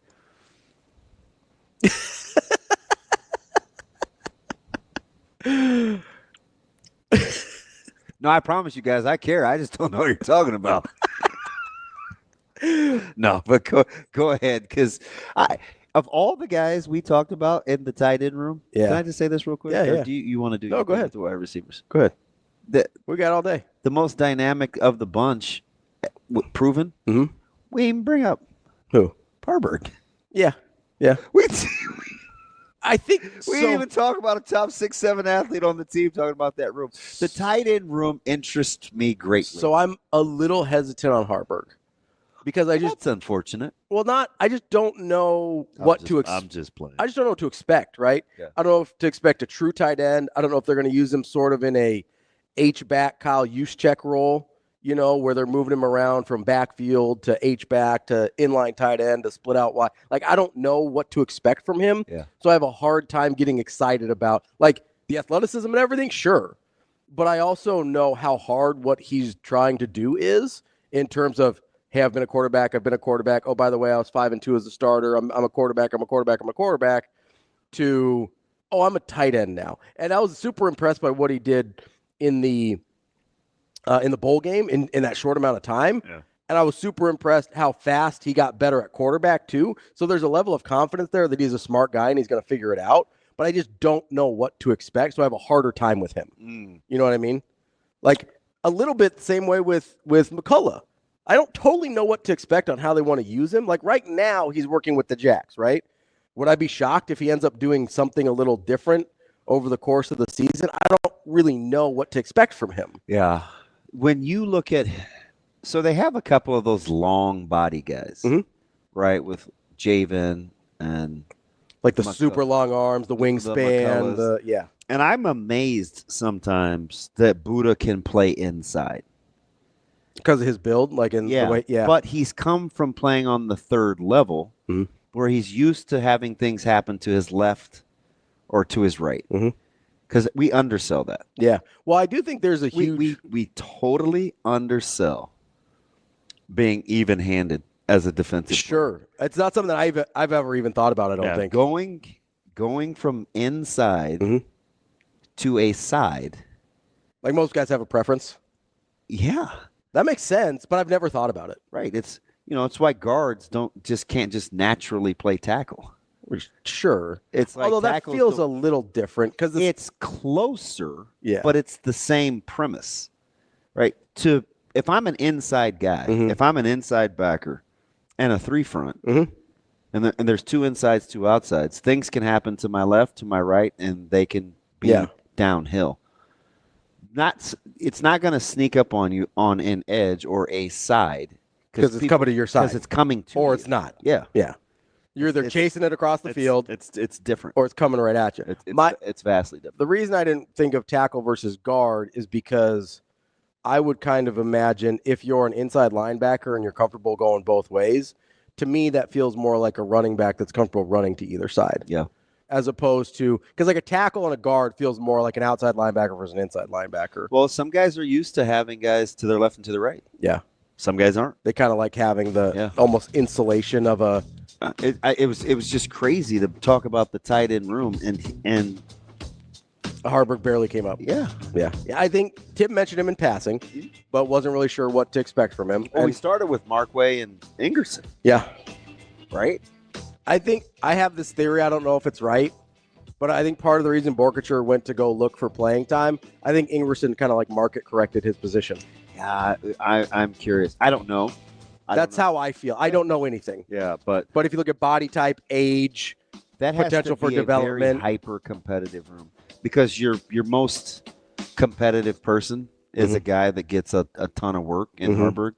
You have to match that energy. Yeah, being as competitive. There'll be no brother-in-lawing at that practice, right? Yeah. And you've seen Lindemeyer's development. He's he's a really good inline blocker now. Yeah. Well, that guy's a walk-on. He's going to stay. Was a walk-on. Like he's going to stay on it. Those guys don't lose that edge. That room is quietly and they got sad. Yeah, he's demanding. We'll get back to this conversation about the competitiveness in both that room and the wide receiver room. But coming up next, we're going to talk to Zach Pereles. He's from CBS Sports. Get a little national overview of the first day of the NCAA tournament here on Hurrdat Sports Live. Wrapping up hour number 2 here on Hurrdat Sports Live. That's DB. I'm Ravi Lulla here at Hurrdat Sports Bar and Grill. We are joined now by Zach Pereles from CBS Sports covering college hoops. Zach, what's going on, man? Hey, I am doing great. Like, how many things in life can you do for 12 straight hours one day and can't wait to do it again the next? Yeah, Zach, full disclosure, and I'm notorious here locally for having super piss poor sleeping habits. To come down off the emotion of yesterday, I watched episode 7 of Reacher at 1:30 in the morning, knowing good and well I was going to do this again starting at 6 a.m. So Reacher episode 7 was my come down of 12 hours of basketball yesterday. That's how my mind is wired. And I started off, and you'll be good to ask just from a national perspective with no homer tendencies, much like ourselves. You look back and you recap. Who had the best coaching performance, in your opinion, given how the outcomes of the games played out? Oh, wow. I love that question. I think that I have to think about, there were so many really good performances. Let me get that out of the way first.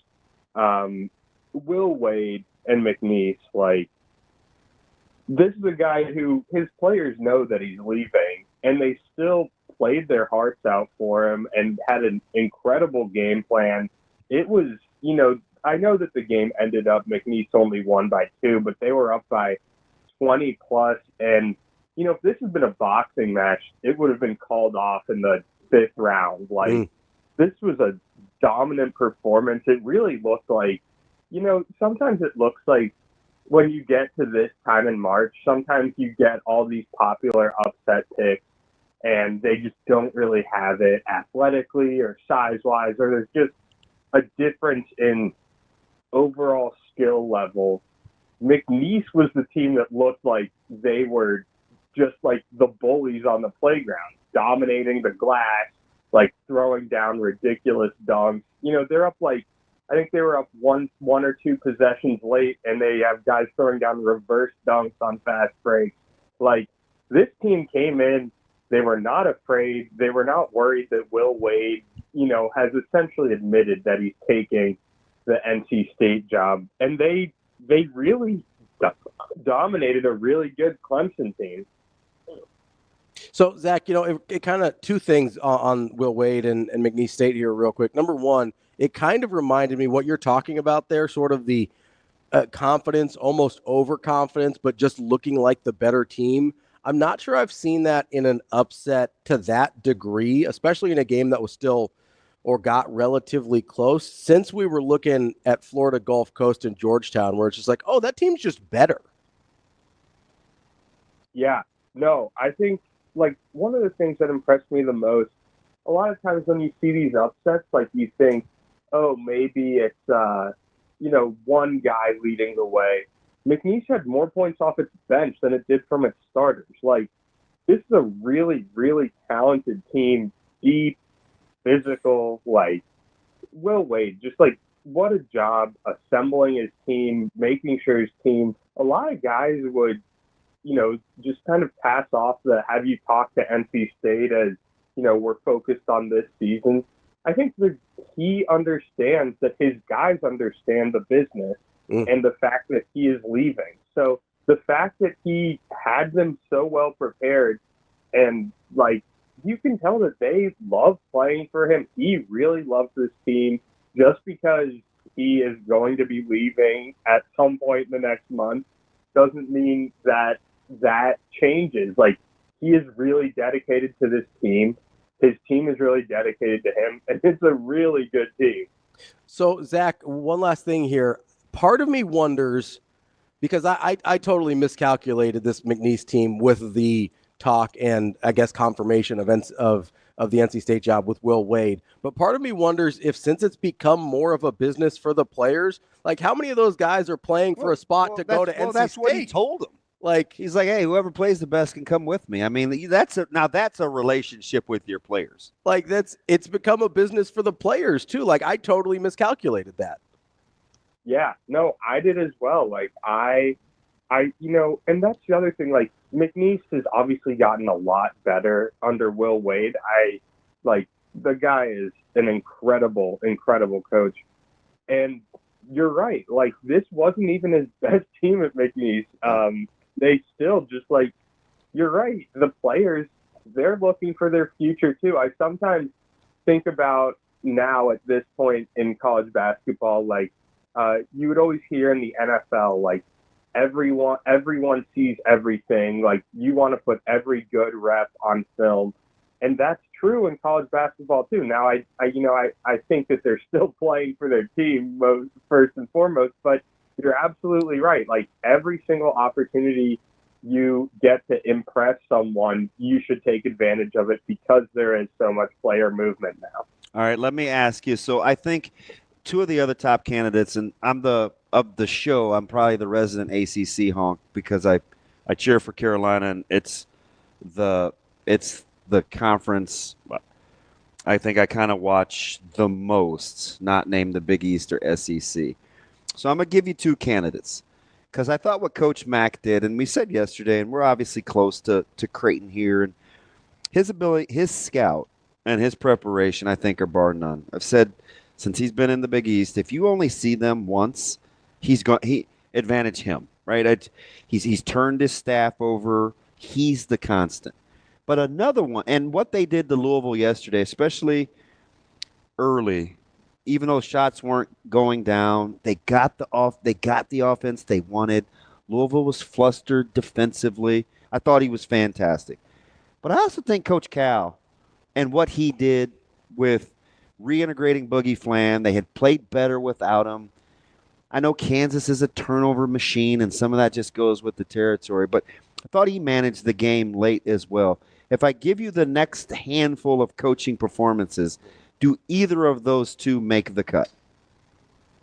Yeah, I think those are both really good calls. Greg McDermott, like you mentioned, like the guy is so darn good, and I think his team really matched up very, very well, and it's because of Ryan Kalkbrenner. Like Louisville's a team that wants to get to the basket and shoot threes. Those are the two things they want to do. Well, Ryan Kalkbrenner, because of that drop coverage, makes you shoot a lot of mid-range shots. You could tell there were a lot of times where Chucky Hepburn was a little, sort of just unsure what to do. And it's really hard to prepare for this sort of Creighton team, like you mentioned, in a one-off game. Like, they are just so well coached. I mean, Ryan Kalkbrenner, like, I can't speak enough about the guy. And then obviously Jemiah Neal, like, just tough shots over and over and over again. This was not, just a heater. Yeah, like this is not like 29 points on a bunch of layups and open threes. Like these are like tough mid-range shots, and they're the shots that Louisville didn't feel comfortable taking too. Like that's what was so impressive to me. And I think that you also have to throw Ben McCollum from Drake in there. Just like that team is so good. You don't win. I think they're now up to 31 games by accident, no matter what level you're playing at. Like that team was awesome. And to me, I thought a pretty easy 11-6 upset there. So, you know what's interesting? I wanted to give him credit. We talk about him all the time just because we're familiar with his prowess and his background. And he's kind of in our backyard. But you know what? Why I kind of looked at that and didn't put him in the other category is because Missouri defensively has been bad all year. And for a coach that gets a ton of running, and listen, he's done a heck of a job. I'm not going to poo-poo that. You let an efficient offensive team like that just kind of do what they do in a game in which they can control the pace. That just seemed kind of just natural for what Drake does. It was just Missouri was a bad matchup. I thought when I picked Missouri, I thought, well, they could probably just score enough to win. But they're just not good enough defensively. Yeah. No, I agree there, and that's why I did take Drake. I thought the biggest thing for Ben McCollum was when Missouri made that run in the second half, he got his guys back together, and, he's a former D2 guy. Obviously, Bennett Sturt's former D2 guy. Like, this is the biggest stage, and he got them back together. So that's really more – maybe it's not so much exactly what he game planned for, but in the game, just the ability to get the guys together again and finish that game really, really strong after Missouri had cut it down. I think it was 52-50, and to finish 67-57 is really impressive. Zach, as you look at the slate today, I'm having a hard time finding a ton of upsets that I like. Is there any double-digit seeds speaking to you today? Yeah, I am all over Colorado State. Oh, man. Everybody That's a popular one. I was going to say it's a popular one. I really like Memphis. Like, this is a good team, but they are hurt. Tyrese Hunter not playing, like, that is a big, big deal. Yeah. And Nick Clifford, like, is one of the best players the country doesn't know about. Spot on. And I think how about their offensive sets? Yeah, and that's the thing. Like, they put him in such good opportunities to show off his vast skill set. They have guard play. They're going to have issues with Dame Danger down low, but everybody does. I really, really think Colorado State. I'm a big, like, analytics, advanced stats person. And when you see good numbers from teams like that, that makes me like them even more. But if you want me to move off one, and I'm sure that the second one that a lot of people like is North Carolina, Ole Miss. How about a late night game? Give me Xavier over Illinois. That's my the Carolina fan. I'm with you, but the most intriguing matchup for me is Xavier and Illinois, because Xavier punishes you if Illinois turns it over, but when Illinois is humming, they can be a machine. Yeah, you're absolutely right. I always worry about inexperienced guards in March. And while Illinois obviously has Kylan Boswell, Kasparis, Jakusionis, like that's, I love his game. I think he's a really good player. I just don't always trust these teams that score a ton, in March. And I think Xavier just has enough like big grown men to match him. Zach, I want to go outside the NCAA tournament here for a second. There's some interesting jobs open on the market already. Obviously, Texas is the biggest fish out there now, but Villanova, Minnesota, Iowa. Which jobs are you kind of the most intrigued by being open? Yeah, Villanova stands out just because they were so determined to stay in-house after Jay Wright. And this is a team that should be loaded NIL-wise, like plenty of resources.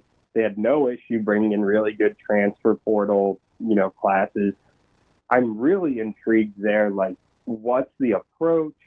And after so much sustained success, like what's going on there? And then just down the Eastern Seaboard a little bit, Virginia is still open. Yeah.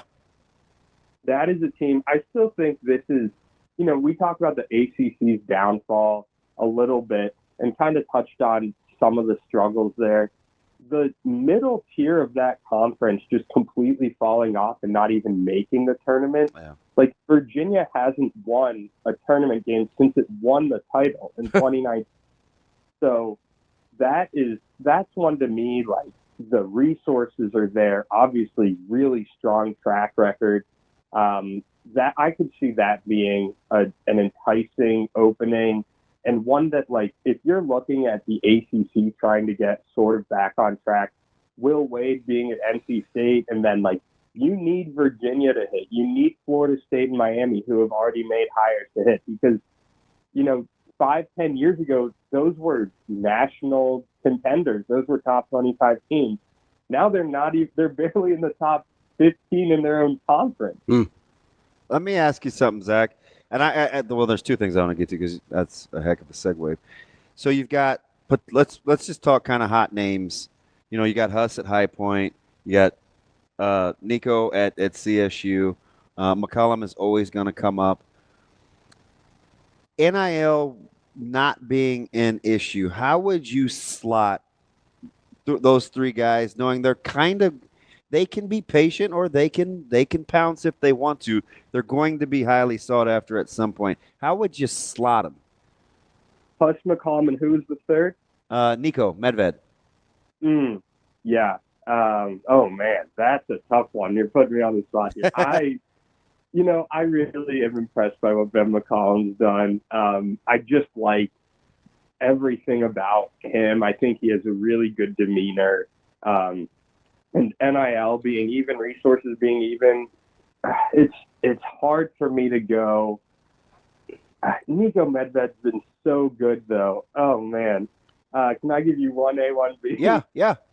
I think that those two guys, and then Huss from High Point, like, they play a really fun, entertaining brand of basketball. I just don't think I'm quite there with him, and that's because you're talking about like valedictorian and salutatorian of the class. So being number 3 certainly isn't meant as an insult. All right, let me give you a couple of things here. This is totally my personality, so full disclosure. I loved Florida in January. I said they beat Carolina, and I knew they were going to get healthy, and I told my partner, I said, we probably had to take a flyer on Florida. They weren't even really Florida yet. As the season's gone on, everybody loves Florida. So, of course, I didn't pick them to win the tournament. I took Houston because It's not as appealing to me anymore. Bad move, or I need to mature, or how do you look at Florida as a team that a lot of people think will cut down the nets? Yeah, so I took Florida, so I don't want to tell you it's a bad move, but I will say, like, that is my pick still. I just think at the end of the day, Florida does everything that every other team in the country does, but they also can overwhelm you in a certain aspect. Well, they have more options to do it. Yeah, right. And I think that's why it's so overwhelming is you're like, all right, we stop the fast break. Boom, you have one of the best offensive rebounding teams. All right, one of their guys is in foul trouble. They'll just bring in another guy whose skill set is a little different, but also the same. So you think about, like, their big guys. Interchangeable, versatile. Right, but they all bring the same basic stuff. That's why I stuck with them. Just like when I watch them play, it can be a different guy every night, and you still have guard play is so important. Walter Creighton Jr., like one of my favorite guards. Smooth operator. Just fills it up in a hurry. All of a sudden, he has 8 points at half, and all of a sudden he has 20, 5 minutes into the second half. Yeah. So I'm still on them, but I have them playing Houston in my final. Houston I love because there are three things that they have. They have guards who are awesome. They shoot the three, and they are tough defensively. And those last two especially, like, if you defend and you nail threes, that just creates such a hard math problem for opponents. So Houston, I certainly don't hate as your pick, but I stuck with Florida. Fair or foul to not have Duke in the Final Four? To me, that's a little foul, but I can see the reasoning why. And I think that they're going to get – a lot of people looked at their path and said, oh, this is an easy path for them. I think that they will get some challenges, maybe not this weekend, but certainly starting next weekend. If they get either Oregon or Arizona, like there's challenge number one for them. Yeah. So I say a tiny bit foul, but maybe the chalk dusted up on the foul ball line. For me, it boiled down. Why I took Bama is I know Bama is not very good defensively. You're more apt to score 85 than you are 65. I get it. But when I look at Duke offensively, I'm like, that's just not really how they're built, nor how they want to play. So even if off the bounce, and I don't love Sears, and dribble drive is kind of like a sieve, they would give Duke fits with as good as Duke is defensively with the way they play. So I'm like, you know what? They played better competition. I think it's a good matchup. I advantage Bama in the backcourt. That was kind of the deciding factor to me. Is it too simplistic or no? No, I think that's totally fair. And also Bama's a team that's had its ups and downs, and people look at their downs. They play, like you mentioned, in the SEC. Like, losing 3 games in a row is like losing 3 games, like would be like losing a Sweet 16 game, an Elite 8 game, and a Final Four game. That's the same question that pissed Bruce Pearl off. Remember that? He's like, wait, who'd we lose to again? Right. Like, everybody loses. They've got to lose to someone. So I definitely like that.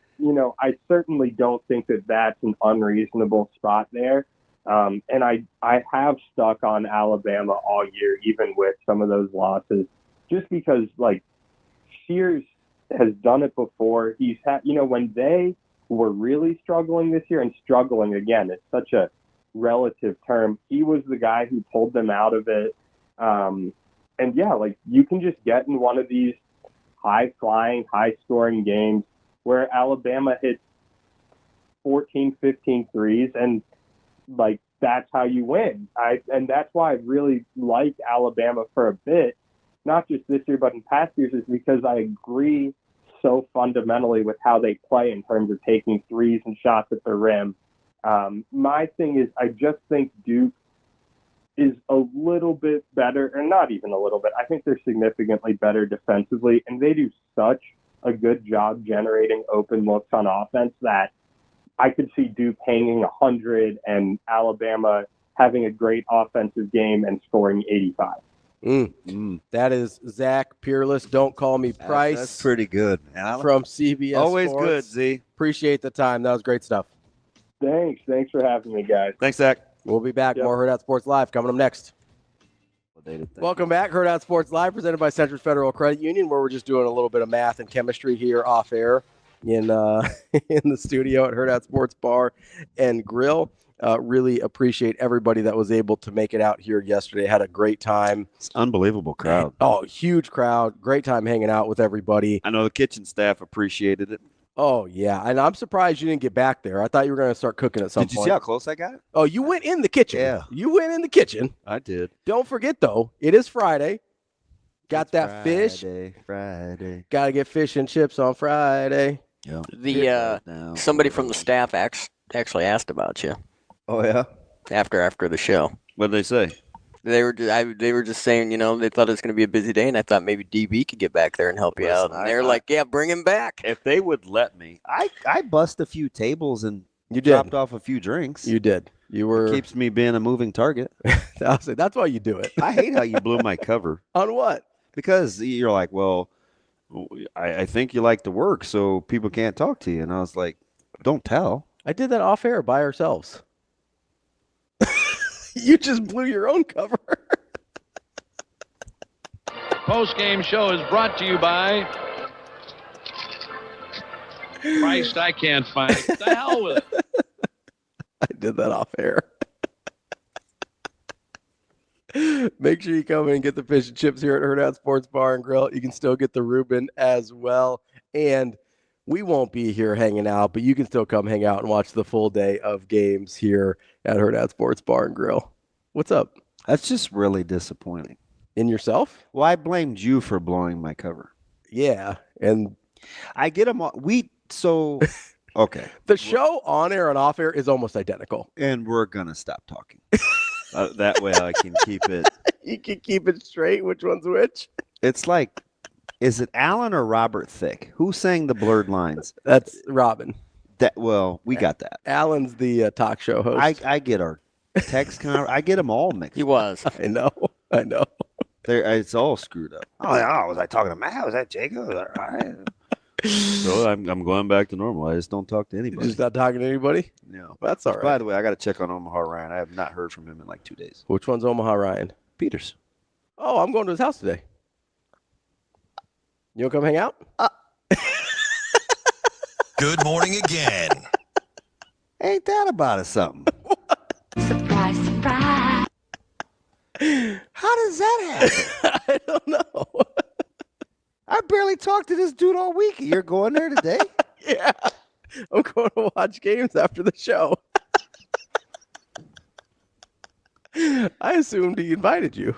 I haven't even talked to him. I'd like to pretend and say, oh, yeah, I turned it down. I was busy. RP, me and T-Mose have a great time. RP, text our guy. Wow. That's all right. You're over there talking to Evan more than I do. It's cool. I'm good. You need a little pat on the back? You need a little love? No, man. Don't touch me. It's fine. Wow. Really? That's what we're on, huh, Ryan? Okay. My bad. I didn't mean to blow up his spot. I'm gonna say. I just assumed he invited you. Yeah, okay. That's my bad. Yep. Fine. You gonna be okay? I'm good. You seem very hurt right now. No. Nope. Just checking the scores. I'm getting different scores. We got BYU, VCU, 80-71. I told you they got pros, don't they? They do. They're good. Yeah. They're good. Are you comfortable talking to my back? Because it's kind of what I feel like doing. It's fine. We'll keep it pressing. Back in the day. Wow. I did have some questions for you from our Tim Verghese conversation. Okay. Pressing. I'm gonna grow up. Hey, competitive stamina, DB. Wow, that dude is out. Out. Anyway, what were your questions that you've been holding on to for 40 minutes? Been holding on about the wide receiver room and competitive stamina. Hold on for one more day. Listen, I can't even let it go. Wilson Phillips. I'm texting him. I'm like, really? That's my bad. I might have gotten him in trouble. Really? That's my bad. It's fine. I thought you were like genuinely concerned about him, so I was trying to. I was, but not anymore. I was trying to assuage those concerns. I just hit him with really. He's gonna be like, "What are you talking about?" Yeah, I don't know if he's listening yet today. It's fine. No, Probably preparing good food that I'm not invited to eat. I don't think you'd like what he's cooking. Probably. What is he making? Manwich? Like, what is he making? Pigs in a blanket? All vegetable. No, I think he said he was going to do nacho bar. That's not really your vibe, though. And you get a good meal. What if I just wanted the goddamn camaraderie? You're not about to get me started. I told myself I'm going to control my emotions today. This dude said, that's where I'm going after the show. Hey, lock it in. Lock it in. Lock it up. That is tough. Lock it up. Lock it in. Let me Here begin. I am concerned about it. That's cool. How's Evan doing? He's doing all right? Yeah, we talked wrestling last night. I think you jealous? I think you talked to him more than I do. That's fine. Don't try to even it out. No, it's not what we're doing. All right. So Tim was talking about wide receivers and tight ends. We were talking more tight ends than he was. Yeah. And I'm curious. I think I need to clean it. Like Benjamin Button. Hey, at least your friend Evan named his bracket after you. He did. Robbie's he goes friend Robbie's buddy Evan is his bracket in our group. For the record, I don't feel any better. So you can keep this up if you want to. It's fine. Listen, I don't know what to tell you. Me neither, apparently. I'm trying to get to my question about Tim. So he's bringing up the competitiveness in the wide receiver room. Yep. And we were bringing up the competitiveness in the tight end room. Here's my question. I think Verz talks about this a lot, about sort of the mentality of certain position groups and its ability to affect the rest of the team. And I'm wondering if wide receiver is a position group that can impact the rest of the team with their mentality. Because my gut says no, but I'm not sure why. Okay, so historically, the further you are from the ball, I think that's what I'm thinking. The less impact you have. Yeah. But it also depends on the identity of your team. Sure. Right? Seattle functioned with the Legion of Boom. And they're pretty far from the ball. Because the strength was in their secondary. You had Cam Chancellor. They had Earl Thomas. Yeah, Richard Sherman. You had Sherman. And the super tall corner that, like, faded quicker than fade to black. Was a Saint for a while. Super long. Anyway, you've seen the Houston Oilers. You've seen run and shoot with like wide receivers. You've seen it can happen. It just depends on the strength of your team. One of the questions I got last night on Husker Sports Nightly. Brandon Browner. Yep. Good call. I looked it up. Oh, yeah. It was Brandon Browner. I'm not going to take credit. I was Googling. His career, he fell off like a shelf. He did, yeah. Just big body to turn and run and do all that for a long time. And I think we wondered when because he fell off first, right? He left first and fell off first. I think we wondered how, like if it was a system thing for all of them. Yeah. Right? But then the other guys were successful at their places, and you're like, oh, I guess it was just a Brandon Browner thing. Cam Chancellor is one of the more underappreciated great players of this decade. Dude, Sherman was really good for the 49ers. And I had a hard time with it because I hated that dude. Oh, you hated Crabtree. That's probably. I loved Michael Crabtree. Just don't wear chains. How many chains can you wear? 2 chains. You can. It also depends on. So for I wouldn't say wide receivers, no, but I got a call or a question last night to Jess on. Does Nebraska need 1,000-yard rusher to be successful? And I immediately pitted against what do I think is going to happen with the wide receiver core? Because they'll make life easier for the running backs? Well, how much are they going to want to throw the ball? Right? So to your question, how much of that identity will be what happens outside the numbers? The only reason I allowed myself to think like that is because it hurt the run game for so long last year. And it wasn't because they threw the ball. It was because the perimeter blocking was so poor, was not very good. Yeah. So could they affect it in more than just pass catching and their mentality? Sure. Maybe. Yeah. Maybe. Right? But at first blush, I'm like, no, they couldn't. And you probably don't want them to be the competitive center of your team. I don't think so. I don't think so. Like, that's not your preference. But I will say this. I wish everybody would practice like Ja'Cory Burney. Because that's why I asked. So right? I will say that. I'm probably entertaining the question more than I thought I would, given all the different dynamics, because it's not just throwing them the ball. Right. It's all the other stuff, right? And we let them kind of define how we felt about the offense last year. Yeah. When it was bad. We really did. Didn't we? Because, it's Nair and Banks and these bums. Yeah, and, you know what I mean? Then we're driving over McGuire. And so we let it affect our mentality to the bad. Could it to the good? I don't know. But the way that I answered the football question with the 1,000-yard rusher, I said, no, they don't need a 1,000-yard guy, but I think you need 2 to go for somewhere between, I don't know, you need 1,750 yards between 2 running backs. That's a lot. Maybe 3. But you need 1,750 out of that position. Out of the group. Yeah, because I think somewhere as a team, and I'm not going to count like jet sweeps and handoffs and stuff, you got to get to 2K. So I could go like 800, 600, 400, and I'm in the neighborhood. Yeah. Now you're cooking. Yeah. Which is kind of how Nebraska Which feels more plausible than one guy going for 1,200.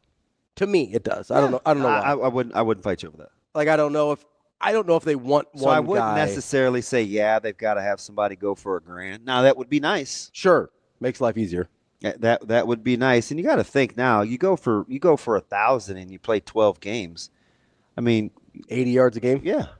It's not crazy. It's not. It's really not. So I used to think this all the time about NFL running backs going for 1,000. Yeah. Because people always made it this big deal, and I was like, 1,000 divided by 16 isn't that great. No, but then you look at what teams rush for, and 160 yards rushing is a good rushing football team. Now, yeah. Like, oh God, that sucks. But even back in the day, people were like, 1,000-yard rusher. I was like, that's I'm 70 yards a game. I'm with you. Like, come on. Nobody's writing home if you run for 70 yards a game, but you get to 1,000, it's a big deal. I do wonder, like, I kind of put it in basketball terms, right? Because that's kind of where I lived for a long time, where you've got your offensive guys, right? You've got your, like, it was a really big deal. Part of the reason the Reggie Miller, I don't know why I went there. Part of the reason the Reggie Miller flurry against the Knicks was such a big deal was he gets the steal as part of it. That's not a defensive player, but he locks up in that moment, and that sort of invigorates a team in a way that it's different. Because they do something that they don't. That's out of their comfort zone, right? Yeah. I have a real-life Nebraska example if you want one. Yeah. Right. We used to watch the way that Corey Dixon and Abdul Muhammad and Reggie Ball. Mm-hmm. The itty-bitty committee? The itty-bitty committee, how they would just knock guys down. Mm-hmm. They would cut and they'd be throwing.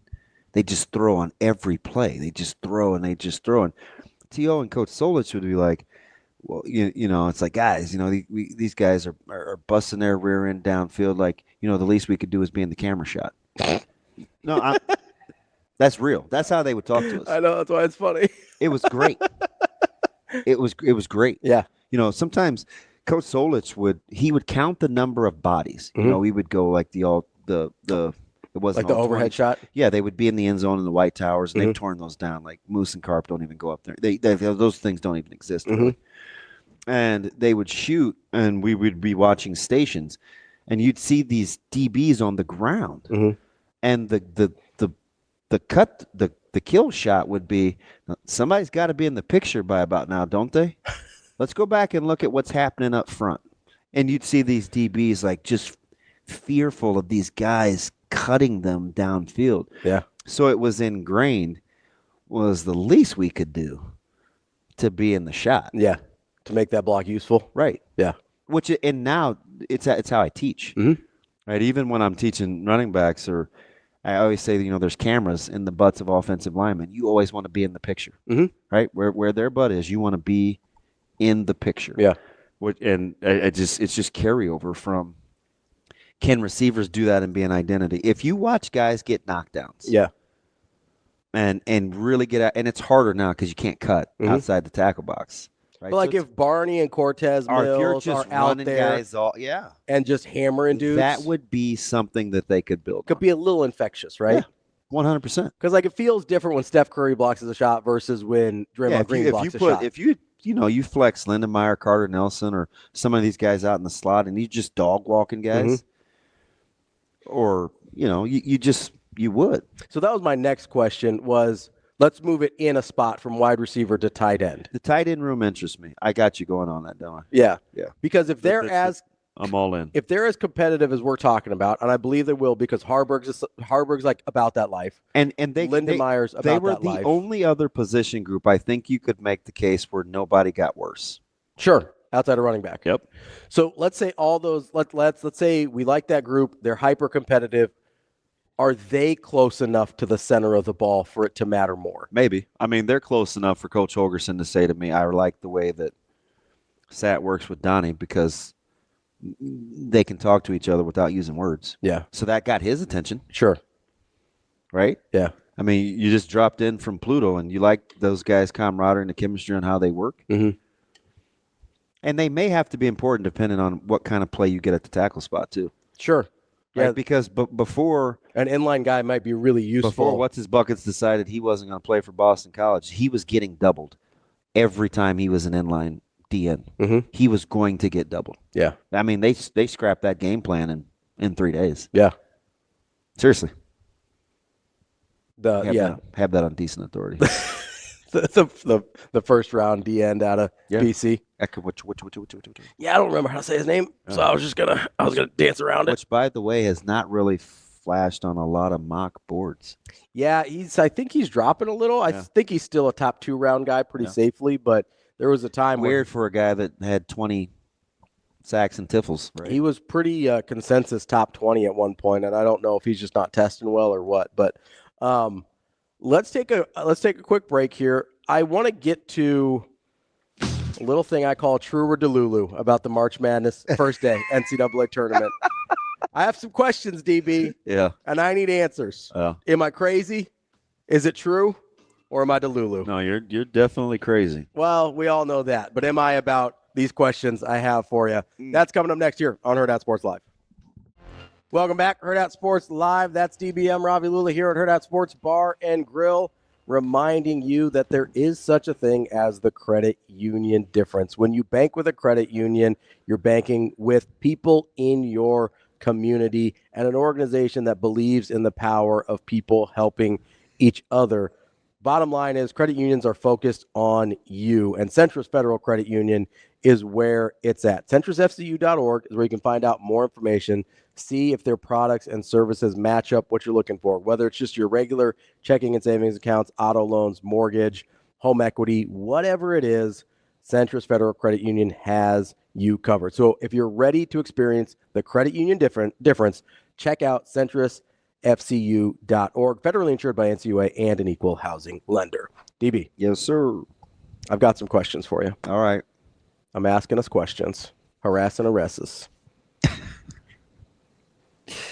Wasn't that special? Saying we eat pieces of, like you for breakfast. What are you calling this segment again? Y'all eat pieces of, what's the basis? We ain't going nowhere. We got suits and cases. Trunk full of rental car from Avis. My mama used to say only Jesus could save us. Now, mama, you know what? Active. Sorry. This is called True or Delulu.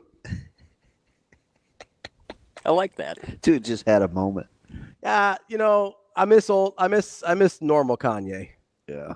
He's definitely not normal. I miss normal Kanye. I'm all the way off. And that's a jam that not everybody listens to. Jesus Walks. Yeah. That's a good one. That was like Jesus walks. That was like the one song at Christian college that people are like, oh yeah, we can listen to Kanye. Yeah.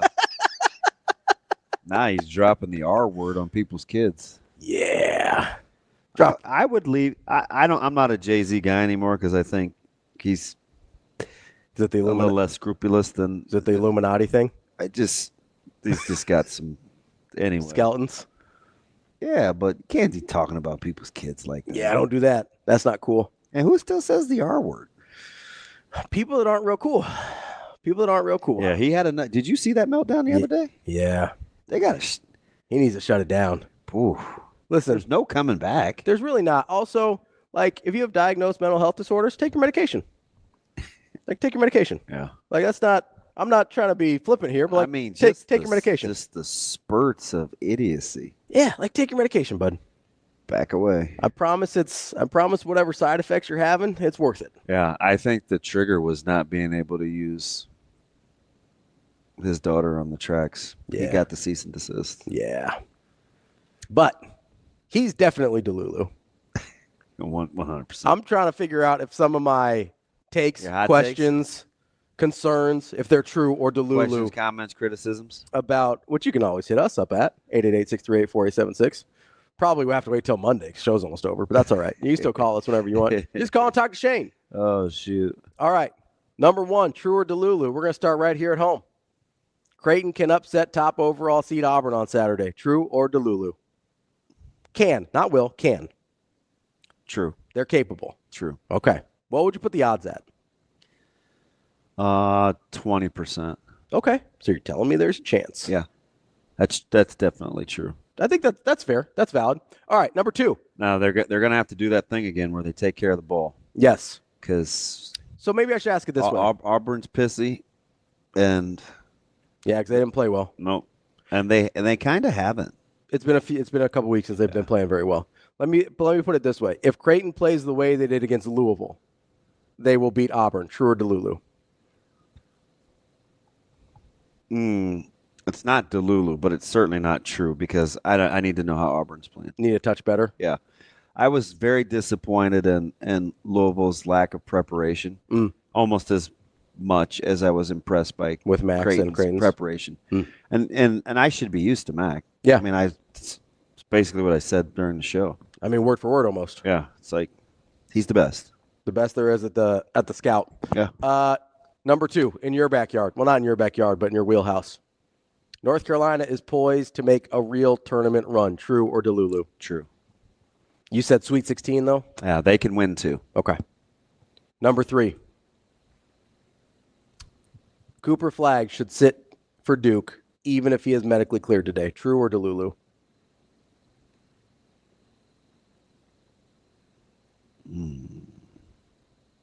I think this is harder than it. I think this is hard.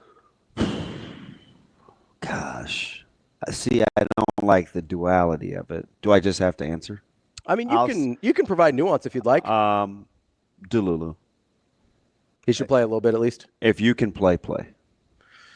Okay. I mean, that's just my personality. No, I know. I have a hard time. I've had a lot of ankle injuries. Like a Me lot. too. Yeah. I've had surgery on it. I've got anchors in one of my ankles. So I'm sensitive to how slowly how slowly you feel 100%. And so my thought is, if you can play one game and then have another 4 or 5 days off, as opposed to playing 2 games in 3 days, yeah, like it makes me a little uncomfortable because obviously I don't know how his ankle feels, right? I'm sure they'll make it feel fine for the game, but what does that look like on Sunday? What does that look like for next week? Like there's a part of me that says, hey, go beat your 16 seed, roll Cooper Flagg out on Sunday. No, I think Delulu. Okay. I think Delulu. We asked this a little bit earlier. Although you're going to wind up like me against Texas, but it's fine. It's tough with ankles are tough, man. Like I said, I'm real sensitive about ankles. Yeah. Speaking of Texas, we kind of talked about this with Zach a little bit. Texas is a good. Shouldn't that job be open? It is. Yeah, that's right. Yeah, they fired him like an hour after he lost. I forgot. I got that. Who sent that to me was Bulk Dog. Really? Yeah. I mean, he was on it. Yeah, I got the alert, and I was like, oh, there it is. Yeah, he was on it. It was in my messages. Texas is a good basketball job. True or Delulu? True. How good is it? I think it's pretty good. It's not that poll that came out pre-COVID. They called it top 10. No. It's hard, apparently, and it's really hard. Because, look at Shaka Smart. Shaka Smart's a good basketball coach. He struggled there. Yeah, look at Beard. Even before he did his thing. Kind of. So I'm glad you brought Chris Beard up. I was unprompted was looking at him literally like an hour ago, and his head coaching record. Now, hear my heart. Yeah. When I say did his thing, he got himself in trouble. Yes. That's what I was talking about. Yes. I don't want you to make it seem like, he's racking up 26 wins. No. This could fit in True or Delulu. Do we overrate Chris Beard a little bit? True. Like he loses a lot more than we think. Somebody just messaged me yesterday. Really? We should hire Chris Beard. Like Nebraska? Let me see who it was. Is that what they meant by we? Yes. By the way, now in my defense, Ryan did invite me. Okay. But it was buried in a lot of things we were talking about. Like, look how long this message is. Oh, gotcha. Okay, right? that's fair. That's and fair. He said, it got a little lost. You ghosted me, crickets. My freezer is still available. He has a very good freezer. Freezer games, right? Got like one of the big chest ones? If you like chilled Chopin, it's amazing.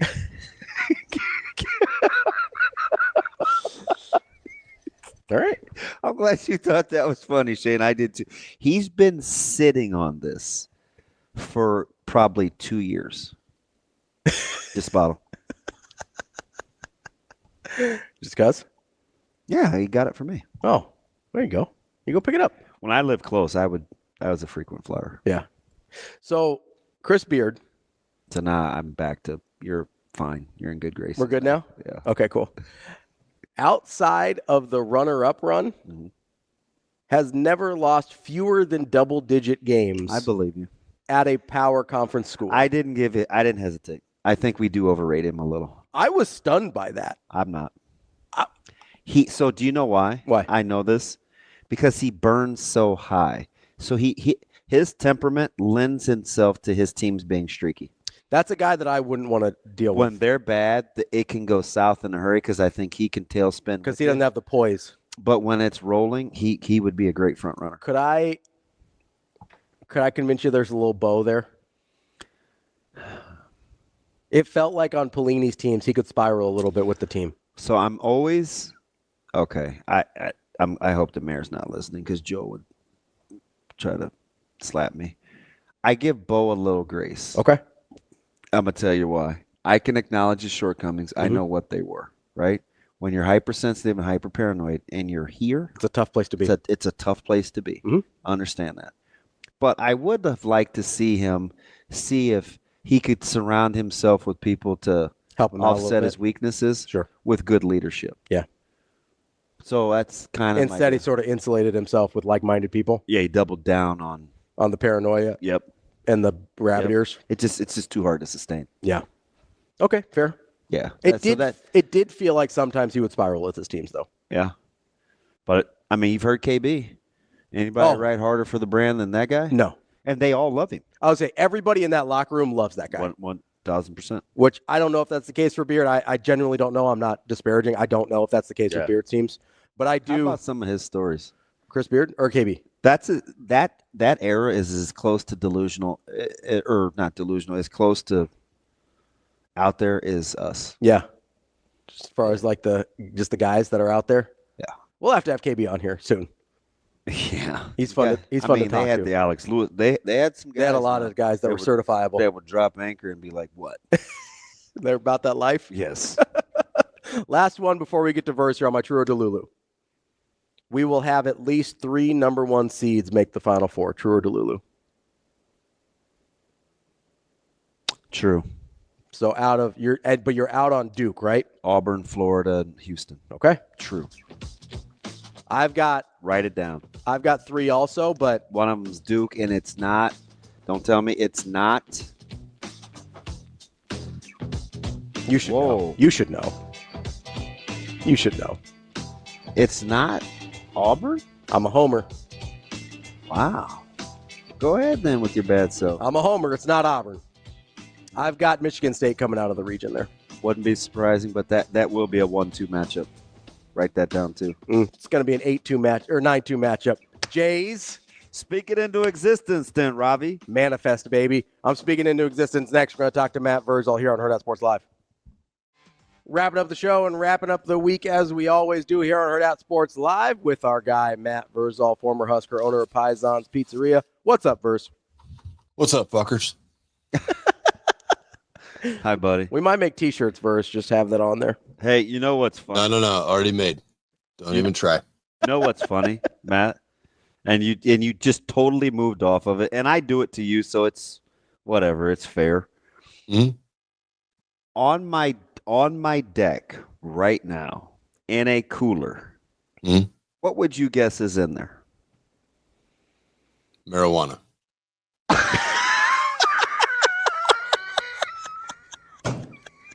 You're an idiot. I don't even smoke. Dude, that was 30 years ago. Okay, 26. Wait, 51 minus 25. Yes, 26 years ago. Anyway, Matt, based on I think you should. Based on your text, he's so stupid. Nah, I can't function. Just a grade Real A. quick. Just a grade A dummy. I'm not familiar. Marijuana. I'm apparently not as familiar. You asked me to guess. I guessed. I'm apparently not as familiar with the leaf as you guys are. Do you have? No, stop it. Stop it. Stop it. I don't know who you guys is. Ass numbnuts over there. Does it need to be kept in a cooler? It's a dumb guess. He's just Verghese. I mean, if you got gummies, yeah, it's always good to keep them cold. I got some in the cooler right there.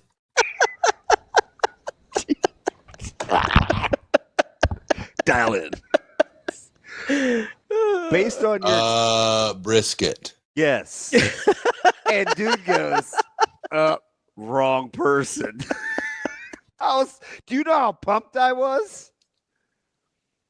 Oh no, that was the next text. I sent you two. You didn't even follow up. You're just like, wrong person. You can bring it over. I told you that. No, but then you said wrong person like you didn't mean to send it to me. Okay. Now we have to pull. I sent a text to you that was not intended for you. That was the wrong person one. The brisket one is for you. Oh. It says, if you have a brisket, bring it over. We're making brine today. And then it said, in the future, asterisk, which was supposed to be intended for somebody else. That was the wrong person text. Oh, that's not how. Oh. No, shut. Zip it over there. Hold on. I'm going to get a neutral third party before you go all in because you just want to be. How would you read that? I would read it as the asterisk in the future was talking about the brisket, and then I would think the whole thing was applying to the wrong person. Thank you. That's how I would take it. Weird. Ravi not go against what Damon says. What a shocking revelation. Wow. Hey. Thanks for riveting radio.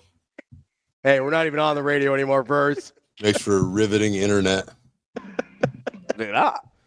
I don't know about you, man. It says, if you have a brisket, bring it over. We are making brine today. Yep. And then you thought in the future then canceled out the if you have a brisket, bring it over? It was 259 and 305. So I'm thinking you meant like in the future, like giving me leeway. And then when you said, there's the problem. You're an overthinker. No, of course it's on me. I did wonder why you didn't respond. Well, you know, it would help in my response. So you fired off 3 texts in 7 minutes and it ended with wrong person. I can't help it. My fingers are fast as fuck.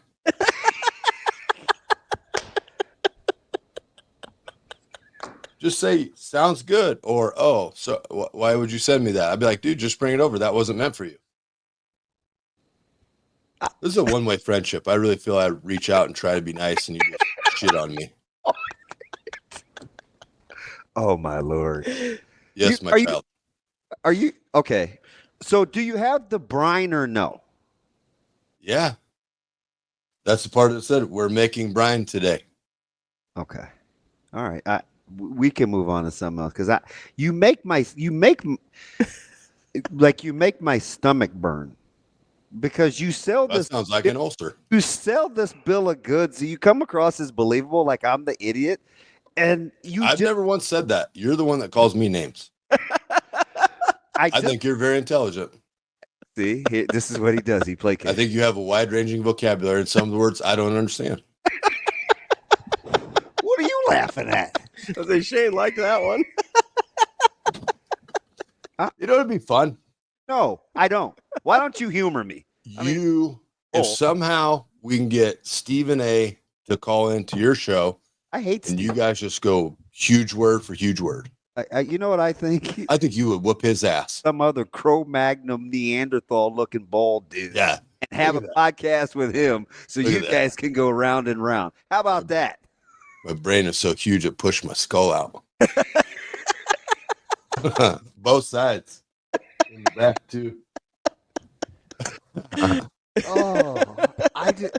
Hey, feel my forehead.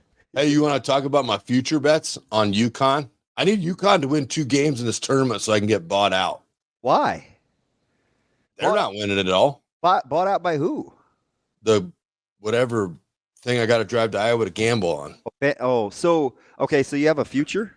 So when UConn won it last year, I drove over and I put a future on them for the 3-peat. Thinking the McJesus McWhite guy was going to be really good, but he kind of comes and goes. You mean that is so now that is what Jesus is known famously for. he did So come now- and go. Truth, that's coming up too, 420. Now to bring it back to the beginning. So now I got to have UConn win like 2-3 games, and then I figure they're going to offer me a buyout, and then I can get out of that bet because they ain't winning it. March. It is March. I'm sorry. I was being rude, Matt. So why? So 2 games, you think somebody's going to take the bait? Oh, yeah. Enough to cover your investment at least? Make a little bit, yeah. Yeah. Okay. That makes sense. I was talking to Is he flipping me? Were you giving me the finger with trying to be low key? No, scratch my head.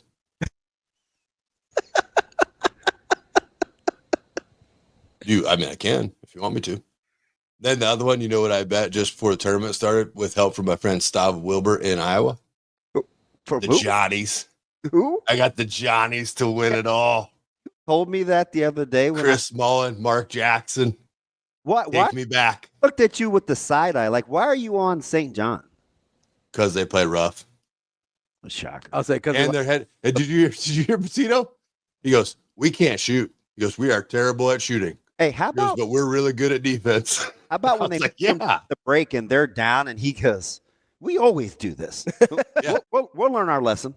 Right.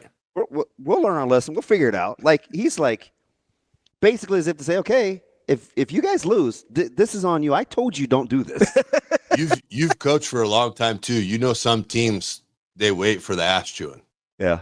Like, what we got to do to get our ass chewed so we can kind of wake up here. Did you see that guy strolling to the locker room during halftime? Oh, I thought somebody might get killed. Oh, I was like, oh boy, that East Coast is coming out. I thought there might be a murder. And then in the line of questionings after, they were talking to Zuby, and the question was basically trying to read into his body language, like, "Hey, you don't seem to have as much joy, is there any?" And Patino interrupts and he goes, "What are you, a psychologist?" That's a great line. I'm like, Patino isn't having it, man. I guess that's why we're putting that dude on the Mount Rushmore. Like, he'd make your Mount Rushmore. All right, stop doing that. And how many packets do you have in? We're good today. We got it all. So you got the 2 and the chew? Yep. We do. We're feeling good today. That's why it's so spicy today. No, that's every day. That's every day. No, so we got Scott today. So apologies. The dining room won't be open for lunch. You're going to put that. I got a guy coming over. They're going to use the party room for the day.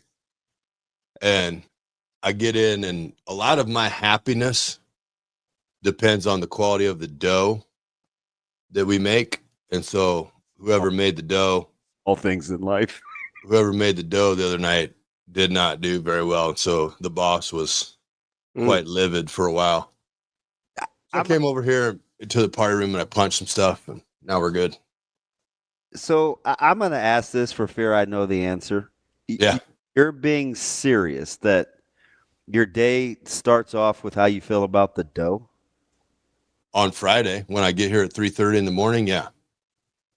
You need a hobby. I got a job. The dough dictates the mood. How many are they asking for today? when you do anything at 3:30 in the morning, the quality of the product you are working with is going to have a big impact on that, my man. Yeah, if I watched Reacher this morning about 1:40. So if my TV wasn't working, I'd be pissed. Yeah. And if you're Reacher, that guy's on so much sauce. Like that guy's juiced to the gills. No, he's like Yes. this wholesome, good-natured. Yes, he is on so much sauce, DB. Man, but whoever's the writer for that show is pretty awesome because there's some great. I relate to homie. There's a guy bigger than him on the show that he's getting ready to fight in episode 8. In like real life, the guy's like 7 foot. Okay. I'm curious though. Are you familiar with him? Because you're like accusing him of some things. Yeah, it's Dad from Blue Mountain State. Are you? Is it just because he can't look like that? He's not that old. He's 42. Buddy. I mean, he's 42. I mean, we're past the physical peak there at 42. That guy. And he keeps getting bigger. I love how I'm sitting next to 2 human lab rats, so you guys are just like breaking this whole thing down for me. How are we lab rats? Because how many nice drinks have you made me when you want me to fix something that ails me? A lot. Oh, there you go. So does that fit? It's like daily. Oh, I mean, not you stop. Hey, how'd Zilbear like her pizza the other day after Top Golf? I'm not gonna get defensive. I've tried some things. She ate 4 slices. It was a good call on getting the whole pizza. I was only gonna get. She ate 4 slices, and then I came home from the show the next day, and she was allowed to have it for breakfast. So I guess. Hey, now we looked at some of her film at Top Golf. Do you now see the vision where we need to get repetition? We need to focus on the golf life. Yeah, but she likes Westside's got that thing over there. You can go hit all year round. She could be putting. If they let you in there, I tried to get in there one day when you go. Oh, I was with you. You were giving me the tour of IMG North, and we couldn't get in the golf thing. IMG North. Matt, I hope next Friday you like the dough. Love you. I hope you really have nice dough. Dude's freaking. Hey, I think he's hilarious. While you guys are, I think he's pretty average. I've seen the comments too. A lot of people think I'm funny, which just kind of fuels the fire. Is there gonna be like an indoor tennis center you can hook me up with, or are you guys not doing that? Who's you got? You a tennis guy, Ravi? Oh, I love tennis. He loves tennis. I love tennis. He said with his money, if he had, what did you call it? FU money, he would build an indoor tennis facility. I told him I'd get a couple cows and a couple of pigs.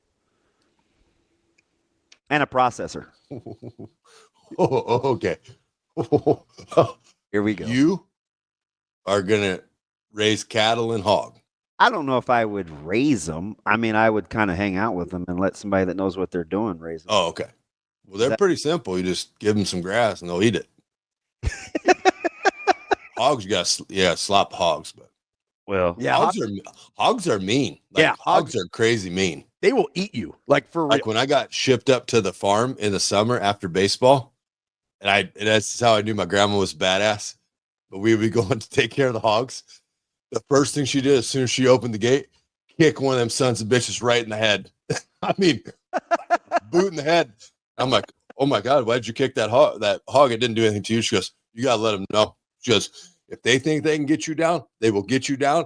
She goes, and you think they're good, they'll eat you. Yeah, they will eat you. Like, man, maybe I'll get 2 extra cows and not any pigs. You don't want anything to do with hogs unless you're trying to hide. You seem like a chicken guy. Like you need a coop of chickens. Because you like chicken. You like eggs. Why are you? Is that funny, Ravi? I'm getting Megan and Ben have chickens. It's great. I get farm fresh eggs every couple weeks. Yeah, you good? No, you good? Yeah, he's sweating a little bit. He's going there, Maddie. That's uncalled for. Why can't I say that you like chickens? Because you're trending. The whole watermelon neutral, and you made me the drink, and you crushed. We've told you I like watermelon as well. That's my favorite flavor. I seem like a chicken guy. I think maybe you like eggs. They were lower. I think you meant they were lower maintenance to raise than pigs. I would like you to stop trying to pigeonhole me into something I am not. Well, I think you do a pretty good job. I mean, just saying. Hey, did I tell you what Klesser did at my 50th birthday? No. So he comes in and well, actually, Peyton, the server, comes out. She goes, Verge, there's a guy in here looking for you. I was like, well, send him out here. I'm just sitting outside with Clinton, and Cluster sticks his head outside. He goes, Verge. I was like, what's up, Clinton? Or what's up, Cluster? He goes, man. And, Cluster, huge smile, just laughing, having a time. He goes, dog, for a while, I forgot you were white. He goes, there's a lot of white people in there.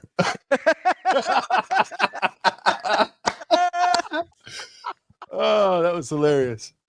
Still makes me smile. My favorite verse story ever is about Clinton Portis. What was it? He told me he got lost in kind of the wrong part of Omaha one time. Child, not yeah. Portis. Yeah. Wrong black running back. My bad. Yeah. Just walk over DB day. I mean, people just say whatever the heck they want to about race. He goes. He got lost in the wrong part, and apparently Childs had always told him, hey, you get lost in the wrong part of Omaha, just tell him you're looking for me. And some guy's coming up to his window, and he's like, I also remembered, I think it was Coach Teneper always told you, hey, get the first word in. And he goes, so this guy, Osborne told you to get the first word in. So he rolls the window down as the guy's coming up his car. He's like, hey, I'm looking for Clinton Childs. He goes, oh, yeah, right up there. Hey, man, I'm lost. I'm looking for Clinton Childs. He goes, oh, 2 blocks up, 2 blocks over. He goes, get your white ass out of here. I was like, yeah, deal. Yes, sir. Stay less. Stay less. The amazing gone makes a good point, Verse. I want you to know I'm not reading into animosity that I have towards you. He goes, I like how Verse implies that it's way too complicated for Damon, and then follows up with, it's really easy. Yeah. So it's not just me. We can hear the undertones.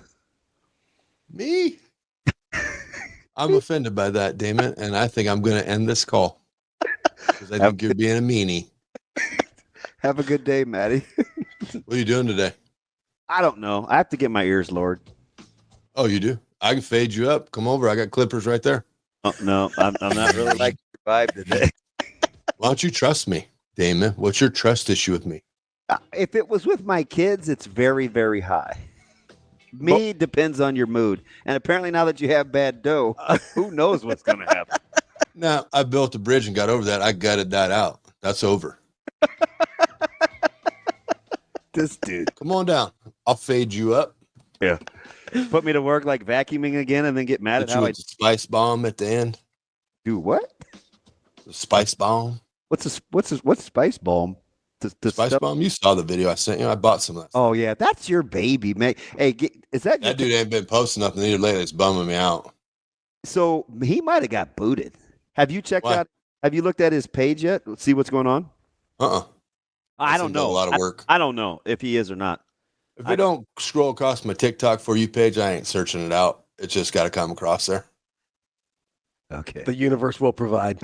Yeah, that. Verse, we appreciate it. All right, Crow Magnum. Have a good rest of the next 30 minutes. Why are you trying to hurt me, Damon?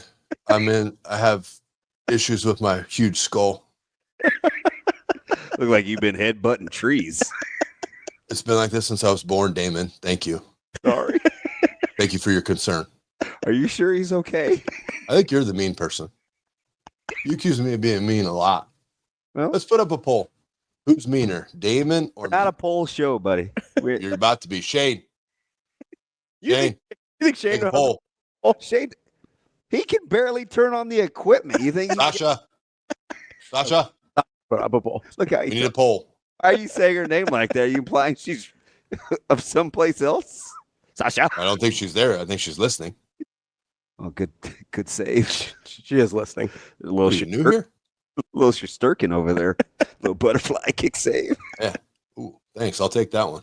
Quick, Maddie. I like it. We'll talk to you later, Verse. See you, fuckers. That's Hurrdat Sports Live, apparently. We'll be back on Monday. Total crapshoot.